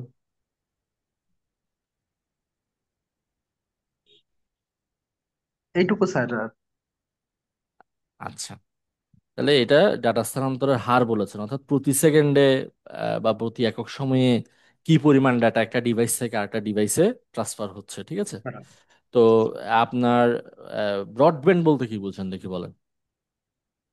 ব্রডব্যান্ডটা হচ্ছে হলো উম, আহ, যে মানে কোনো নেটওয়ার্কভুক্ত কোনো প্রেরক কম্পিউটারে ডেটা ট্রান্সমিট হলে ওই নেটওয়ার্কভুক্ত সকল নদী তা গ্রহণ করতে পারে, সেটাকে ব্রডকাস্ট বলে। আচ্ছা, আমি একটু মাঝখানে ইন্টারাপ্ট করি।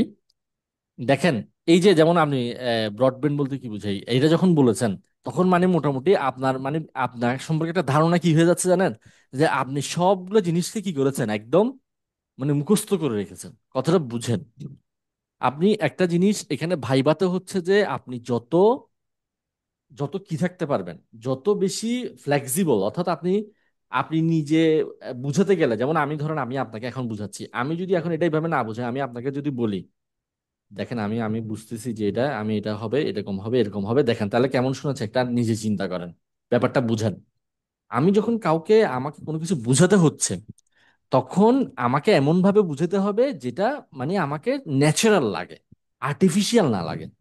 আমি সবসময় এটা স্কুল লেভেলের ভাইবাও আপনাদেরকে বলেছি, আপনি যদি আপনি ভাইবা দেওয়ার সময় আমি যারা আমাকে ফলো করেন বা যারা আমার কথাগুলোকে মানে বিশ্বাস করেন, আমি বলবো যে আমার এই ভাইবার যে জিনিসগুলো এগুলোতে হচ্ছে যে আপনি যে কোনো ভাইবা দিতে গেলে আপনি এগুলোকে ব্যবহার করতে পারেন, যে কোনো ভাইবা দিতে গেলে আমার কথাগুলো যদি পছন্দ না হয় তখন আমাকে বলবেন, কিন্তু যদি দেখবেন আমার কথাগুলো ঠিক আছে কিনা। আমি যখন একটা জিনিস বুঝাচ্ছি, আচ্ছা ব্যান্ডউইথ বলতে কি বোঝায় বা ব্রডব্যান্ড বলতে কি বোঝায়, হ্যাঁ, অর্থাৎ হাই স্পিডে ডাটা ট্রান্সফার হবে, তো আমাকে এক কথায় গুছিয়ে বলতে হবে। আমি যখনই এইভাবে বিস্তারিত বর্ণনা করতে যাব তখন সেটা আমার কাছে আর্টিফিশিয়াল মনে হবে। ঠিক আছে, আচ্ছা যাই হোক, এটা একটা দিলাম, আবার আপনারটা শুরু করছি। আবার আসেন, হ্যাঁ, আপনাকে আর 2-1 মিনিট একটু ট্রাই করি জিনিসগুলো বোঝার। আচ্ছা, তাহলে বলেন তো, আমরা তার মাধ্যম, আমরা মনে করেন ডেটা ট্রান্সফার করবো, এটার জন্য আমরা বিভিন্ন তার মাধ্যমগুলো ব্যবহার করি। কত ধরনের তার মাধ্যম আছে দেখি বলেন তো। স্যার দুই দুই মাধ্যম স্যার। যেমন? টুয়েস্ট পেয়ার কেবল আর কোএক্সিয়াল কেবল। আপনি তো ইম্পর্টেন্টটাই বলেন নাই, ফাইবার অপটিক কেবল নাই। জি স্যার। সরি। হ্যাঁ, তাহলে ফাইবার অপটিক কেবলটা অন্য দুইটা থেকে কেন ইম্পর্টেন্ট দেখি বলেন তো। অপটিক্যাল ফাইবারটা হচ্ছে স্যার হচ্ছে আলো দিয়ে ডেটা ট্রান্সফার হয়।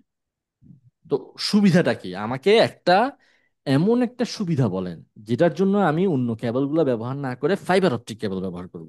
স্যার এটা হলো উচ্চ ব্যান্ডউইথ সম্পন্ন এবং সর্বাপেক্ষা দ্রুত গতি সম্পন্ন।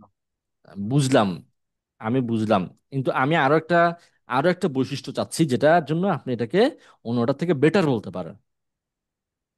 সরি স্যার, আমার জানা নাই। আচ্ছা, আমি মাঝখানে আনসারটা দিয়ে দিই, হচ্ছে ইএমআই প্রভাব মুক্ত, অর্থাৎ ইলেকট্রোম্যাগনেটিক ইন্টারফারেন্স, অর্থাৎ বিদ্যুৎ চৌম্বক প্রভাব মুক্ত। এটা জি কিন্তু খুব স্যার। মোস্ট ইম্পর্ট্যান্ট একটা পয়েন্ট, ঠিক আছে। এটা একটু খেয়াল রাখবেন। আচ্ছা, আবার আমি ভাইবাতে আসছি। উম, জিগবি জিগবি বলতে কি বোঝায় দেখি বলেন তো। জি স্যার। জিগবি বলতে কি বোঝায়, জিগবি? Sorry sir. আচ্ছা, মনে করেন আপনি আপনার কলেজে আপনার ল্যাবের মধ্যে হচ্ছে যে কম্পিউটারগুলো নেটওয়ার্কভুক্ত করবেন। আপনার কলেজে আপনার ল্যাবের মধ্যে কম্পিউটারগুলোকে নেটওয়ার্কভুক্ত করবেন। তাহলে এখানে আপনি ধরেন প্রথমে কানেকশন সেট আপ বা বিভিন্ন জিনিসের সেট আপের জন্য কোন ধরনের টপোলজি ব্যবহার করতে পারেন, ধারণা আছে আপনার? জি স্যার, স্টার টপোলজি। কেন স্টার টপোলজি ব্যবহার করবেন? স্টার টপোলজি হচ্ছে হলো কেন্দ্রীয় ডিভাইসের সাথে সংযুক্ত করা লাগে এর জন্য স্যার। আচ্ছা, এইখানে আপনি স্টার টপোলজির একটা অসুবিধা বলেন। সরি স্যার, পারবো না। আচ্ছা, ঠিক আছে, ধন্যবাদ অনেক। জি স্যার। অনেক প্রশ্ন করা যাবে আরো। ঠিক আছে, আইডিয়া ঠিক আছে পাইছেন? স্যার, ধন্যবাদ স্যার। আসলে একটা জিনিস দেখেন, আমি একটু ইয়ে বলি, আমি যখন ভাইবাটা নিচ্ছিলাম, আমি আমি নিজে মানে এমন একটা এনভায়রনমেন্টের মধ্যে চলে গিয়েছিলাম, আমার মনে হচ্ছে যে আমি সত্যি সত্যি ভাইবা নিচ্ছি। ঠিক আছে, এবং আপনিও যেভাবে উত্তরগুলো দিচ্ছিলেন, মনে হচ্ছে যে আপনি ভাইবা বোর্ডে বসেছিলেন। মানে মানে ভাইবা বোর্ডে বলতে আপনি ভাইবা প্রার্থী হিসেবে বসেছিলেন। জি মানে স্যার। এমন একটা এনভায়রনমেন্ট ক্রিয়েট হয়েছে, যাক এটা ভালো লাগছে আসলে। আর ডাটা কমিউনিকেশন থেকে অনেক প্রশ্ন করা যায়। হ্যাঁ, অনেক প্রশ্ন করা যাবে। আপনি যদি আমি বলেন ইনস্ট্যান্ট আমি আপনাকে 1,000 প্রশ্ন বের করে দিতে পারবো। তো আমি বলবো এই এই বইটা পড়বেন, দেখেছেন? একটা জিনিস চিন্তা করেন, এই কলেজ লেভেলের বইয়ে কত কিছু পড়ার আছে। অক্ষরপত্র বলেন, মাহবুব রহমান বলেন, মুজিবুর রহমান বলেন, একদম রিডিং পড়বেন একটু, কি বলেছে না বলেছে বা কোন কোন জিনিসটা আছে, দেখবেন এটা কাজে দিবে আপনাকে, আমার কথাটা বিশ্বাস করিয়েন। ঠিক আছে, ঠিক আছে, অনেক ধন্যবাদ আপনাকে। এরপর আর কেউ আছেন? আর কেউ থাকলে একটু হ্যান্ড রেজ করবেন, হ্যাঁ একটু হ্যান্ড রেজ করবেন, আমি এখানে সবার কমেন্ট গুলো দেখতে গেলে সময় লাগছে, একটু হ্যান্ড রেজ করবেন। আমি আর দুইজনের নিব আজকে। আর আপনাদের যদি সেশনগুলো ভালো লাগে, আমি নেক্সট এটা কন্টিনিউ করবো। আপনারা একটু আমাকে কমেন্ট করে জানাবেন এই সেশনগুলো আমি কন্টিনিউ করবো কিনা। আচ্ছা, আর কেউ থাকলে একটু বলেন, কয়েকজন বলেছিলেন মনে হয় আরো।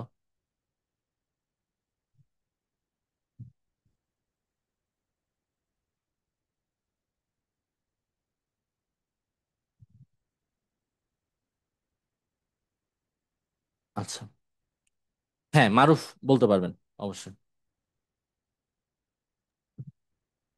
আচ্ছা, আর আসসালামু কেউ আলাইকুম স্যার। হ্যাঁ, ভালো আছেন? জি আলহামদুলিল্লাহ স্যার, ভালো আছেন? আপনি ভালো আছেন স্যার? হ্যাঁ, আছি আছি, আমরা শুরু করি, হ্যাঁ মারুফ। জি স্যার। আচ্ছা, আপনার নামটা বলেন। স্যার আমার নাম আব্দুল আল মারুফ। আচ্ছা, কোথায় পড়াশোনা করেছেন? স্যার আমি ওয়ার্ল্ড ইউনিভার্সিটি থেকে 2022 সালে বিএসসি ইঞ্জিনিয়ার কমপ্লিট করছি। এমএসসি করেছেন? না স্যার, এমএসসি করা হয় নাই। কেন এমএসসি করেননি কেন? স্যার এমএসসি করার এখনো পরিকল্পনা নাই, তবে ভবিষ্যতে পরিকল্পনা আছে এমএসসি করার। আচ্ছা আচ্ছা। আম, পরীক্ষা কেমন দিয়েছেন আপনি, নিবন্ধন পরীক্ষা কেমন দিয়েছেন? জি স্যার, আলহামদুলিল্লাহ ভালো দিয়েছি স্যার। আচ্ছা, তো এখন কি কোথাও জবে আছেন আপনি? জি স্যার, একটা প্রাইভেট কোম্পানিতে জবে আছে স্যার। আচ্ছা, কত বছর হয়েছে সেখানে? এখানে স্যার 5 বছর চলতেছে আমার। আর দীর্ঘদিন আপনি একটা প্রাইভেট চাকরিতে যুক্ত আছেন আপনি, তাহলে আমাদের এখানে যদি জব হয় আপনার, আপনি কি জবটা কন্টিনিউ করবেন জি স্যার, বা ইনশাল্লাহ করবো এই স্যার। জবে আসবেন? জি স্যার, ইনশাল্লাহ করবো স্যার। আমার এমনিতে শিক্ষকতাটা আমার খুব ভালো লাগে স্যার। এটা মহান পেশা, এটা সৎ পেশা। এখানে আসলে খুব একটা সম্মানজনক পেশা, এই জন্য এদিকে আসতে যাচ্ছে। তাছাড়া আমার বাবা যে একজন শিক্ষক, এই জন্য আমি আমার বাবা থেকে অনুপ্রাণিত হয়ে শিক্ষক পেশা দিকে আসতে যাচ্ছে। আচ্ছা, তো এখন আসলে মানে শিক্ষকতা প্রফেশনে তো আসলে আপনার সবকিছু ঠিক আছে, কিন্তু সব দিক মিলিয়ে বা আমরা অনেক ধরনের সমস্যার কথা ওগুলাও শুনি। ঠিক আছে, তো জি স্যার। সবকিছুই তো দরকার আছে লাইফে, তাই না? আপনি শিক্ষকতা করবেন, আপনি তো শুধুমাত্র শিক্ষকতা হবেন, আপনাকেও তো চলতে হবে, বা আপনারও তো অনেক ধরনের, যেমন আপনি একটা প্রাইভেট চাকরি করছেন, মানে সেখানে অথবা আপনি অনেক হাই স্যালারি পেতেন, আপনি তো এখানে তেমন বেশি স্যালারি পাবেন না, সেটাকে আপনি মেনটেন করতে পারবেন? জি স্যার, ইনশাল্লাহ পারবো স্যার। আচ্ছা, তো আপনার এটা পছন্দের টপিক বলেন। Sir networking sir. Data networking মানে কমিউনিকেশন। Data communication.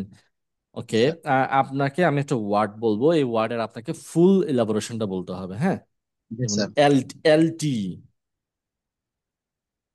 এল ডি। এলটিই। Liquid crystal. না সরি, এল ডি। আমি লিখছি দেখেন, LTE. Long term evolution. Okay, okay, thank you. আচ্ছা, বলেন তো, আইপি ডেটা নেটওয়ার্ক কোন প্রজন্মের মোবাইল ফোনে অন্তর্ভুক্ত করা হয়েছে?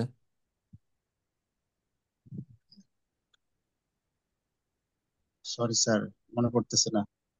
ওকে, কোনো সমস্যা নাই। পিয়ার টু পিয়ার নেটওয়ার্ক বলতে কি বুঝেন?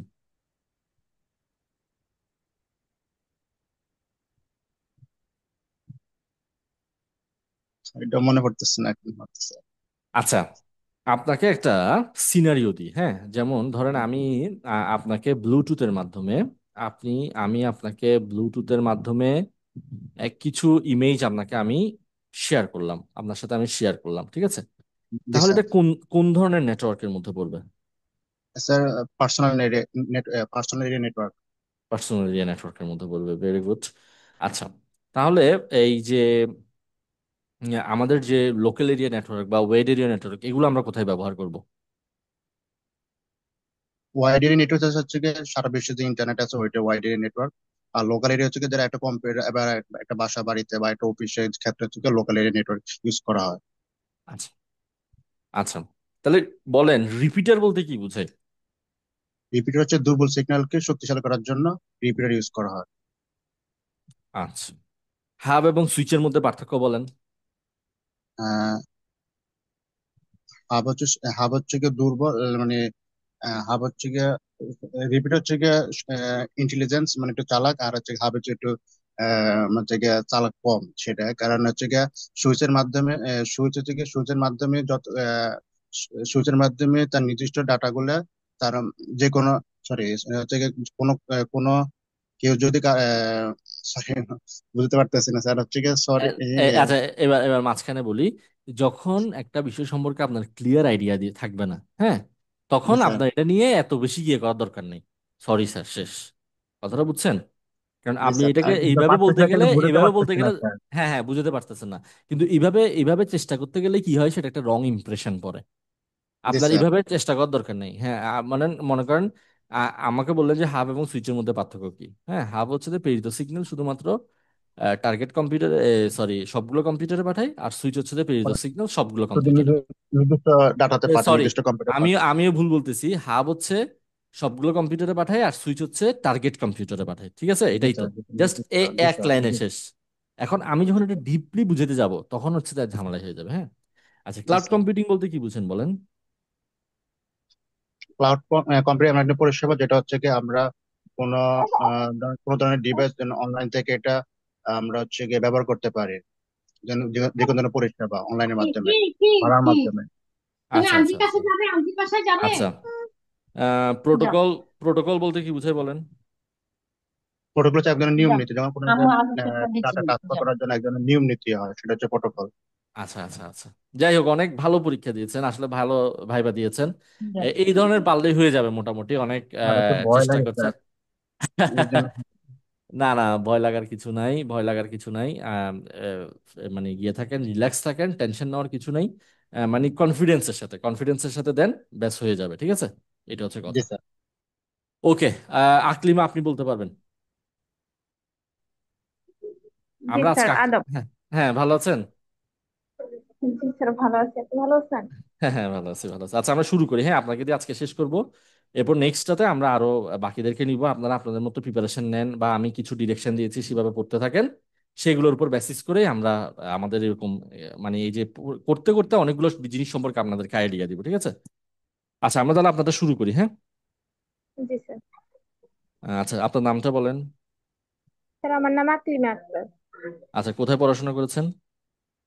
আমি স্যার ফিনি ইউনিভার্সিটি থেকে 2022 সালে হচ্ছে বিএসসি কমপ্লিট করেছি আর কি, কম্পিউটার সায়েন্সের উপর। আচ্ছা, এখন কোথাও আছেন জবে? আর না স্যার, এখন কোথাও নেই। আচ্ছা, মনে করেন আপনার জেলা বা উপজেলা থেকে বাইরের কোনো জেলা বা উপজেলা আপনার চাকরি হলো, চাকরিটা করবেন? জি স্যার, ইনশাল্লাহ করবো। আচ্ছা, ওকে। তাহলে আমরা ওয়েব ডিজাইনিং থেকে আপনাকে প্রশ্ন করি, হ্যাঁ। জি স্যার। আচ্ছা, স্ট্যাটিক এবং ডাইনামিক ওয়েবসাইট বলতে কি বুঝেন বলেন? স্যার, স্ট্যাটিক ওয়েবসাইট হচ্ছে যে ওয়েবসাইটের ডাটা সমূহ পরিবর্তন করা যায় না। আর ডাইনামিক ওয়েবসাইট হচ্ছে যে ওয়েবসাইটের ডাটা পরিবর্তন করা যায়, পরিবর্তনশীল ডাটা নিয়ে কাজ করে ডাইনামিক ওয়েবসাইট। আচ্ছা আচ্ছা, কয়েকটা সার্চ ইঞ্জিনের নাম বলেন তো। Chrome, Google Chrome, Mozilla Firefox, internet. Web browser না, search engine. Sorry sir.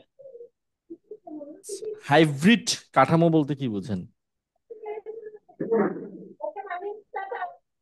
Hybrid কাঠামো হচ্ছে মানে যে কাঠামোতে আমরা একাধিক ওয়েব ওয়েব কাঠামো নিয়ে কাজ করে, মানে দুই বা ততোধিক ওয়েব কাঠামো নিয়ে হচ্ছে হাইব্রিড কাঠামোটা তো বেসিক্যালি তৈরি বলেন হয়। তো কোন দুইটা কাঠামো ব্যবহার করা হয় হাইব্রিডে?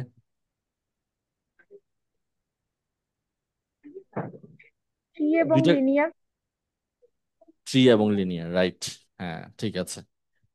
তারপর হচ্ছে আপনার কলেজে তো হচ্ছে যে যদি মনে করেন ডেমনস্ট্রেটর থাকে, তাহলে তো উনি ল্যাবটা পরিচালনা করবে। হুম। মনে করেন আপনার আপনার কলেজে ডেমনস্ট্রেটর পদটা খালি আছে, আপনাকে ল্যাবের দায়িত্ব দেওয়া হলো। তখন তো আপনাকে HTML বা সি প্রোগ্রামিং এগুলো তো আপনাকে করে দেখাতে হবে, পারবেন সেগুলো? জি স্যার, পারবো। আপনি HTML কাজ করার জন্য আপনি কাজগুলো কোথায় করবেন বলেন তো? আপনি কাজগুলো কি কোনো ধরনের অ্যাপস ব্যবহার করবেন, নাকি কোনো ধরনের কোথায় ইমেল কোথায় করবেন? স্টিমেল থিসিস করার জন্য স্যার আমি নোটপ্যাড ব্যবহার করতে পারি, নোটপ্যাড প্লাসে এই করা যায়। নোটপ্যাডটাকে কি বলে দেখি বলেন তো? এডিটর বলে। হ্যাঁ, আচ্ছা, টেক্সট এডিটর। ওকে। তো কাজগুলো করে দেখাতে পারবেন তাই তো প্রজেক্টরে? জি স্যার। আচ্ছা, তাহলে নেস্টেড লিস্ট বলতে কি বুঝায় দেখি বলেন। একটা লিস্টের ভেতরে যখন আমরা আরেকটা লিস্ট মানে ব্যবহার করি আর কি, ওইটাকে নেস্টেড লিস্ট বলে। ওকে। আচ্ছা, যেমন মনে করেন আমি আপনাকে একটা সিনারিও দিলাম। আপনাকে হচ্ছে যে একটা লিঙ্ক করবেন আপনি। তবে এখানে ব্যাপারটা হচ্ছে যে আপনার লিঙ্ক করা ডকুমেন্ট, যেটা আপনার লিঙ্ক করা ডকুমেন্ট, আপনি সেই লিঙ্কটাতে ক্লিক করলে সেটা একটা নতুন ব্রাউজার উইন্ডোতে পেজটা খুলবে। সেটার জন্য কোন অ্যাট্রিবিউট ব্যবহার করতে হবে? আমি প্রশ্নটা বুঝাই বলি, আপনি একটা লিঙ্ক তৈরি করবেন, সেই লিঙ্কটা হচ্ছে যে কি, আপনি যখন ক্লিক করবেন সেটা নতুন একটা উইন্ডোতে পেজটা খুলবে। আপনার কোন একটা সাইটে লিঙ্ক করা মানে কি, আপনি আরেকটা জায়গায় যেতে পারেন, তাহলে সেটা একটা নতুন ব্রাউজার উইন্ডোতে পেজটা খুলবে। তাহলে সেটার জন্য আমাকে একটা অ্যাট্রিবিউট ব্যবহার করতে হবে, সেই অ্যাট্রিবিউটের নাম কি?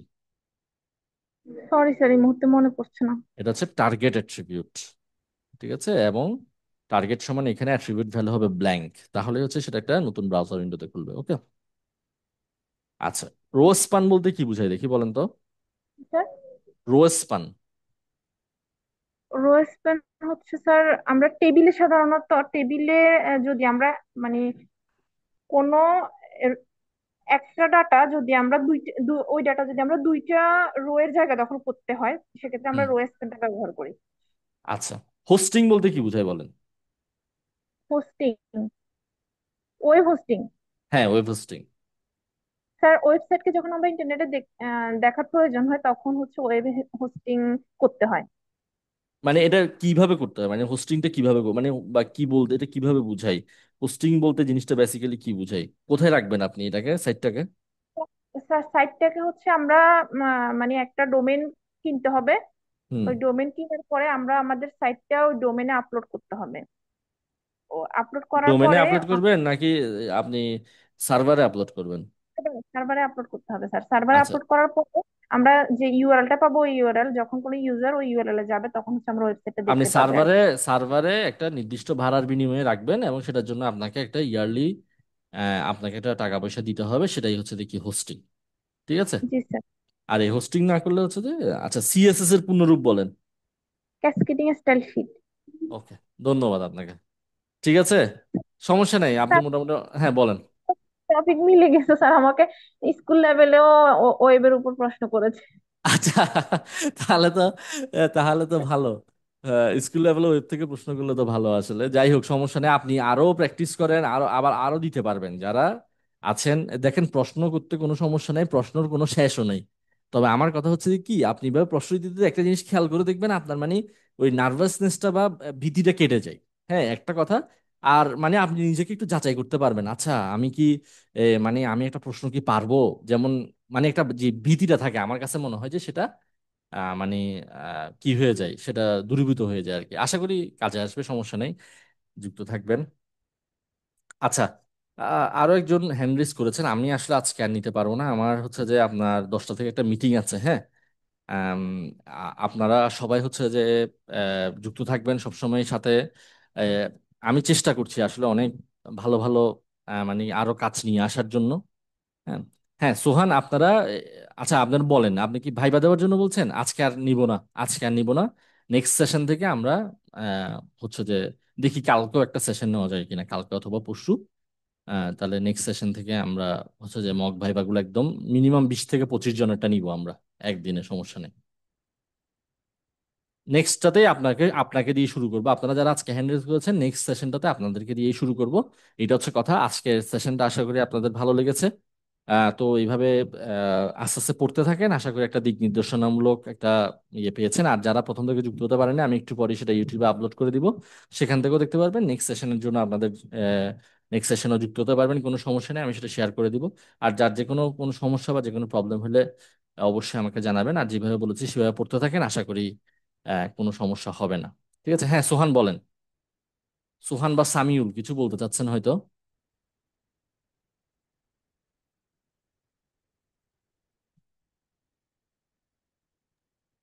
স্যার আজকে কি ভাইবা দিতে পারবো স্যার, নাকি নেক্সট সেশন? নেক্সট অর্থাৎ কালকে বা পরশু শুরুটা আপনাকে দিয়ে করব, ঠিক আছে? আচ্ছা স্যার। জি স্যার। ঠিক আছে, ওকে। ধন্যবাদ। ঠিক আছে, তাহলে আজকের সেশনটা এখানে শেষ করছি। অনেকেই যুক্ত ছিলেন, সবাইকে অনেক ধন্যবাদ। সবাই ভালো থাকেন, সুস্থ থাকেন, সবাইকে অনেক ধন্যবাদ।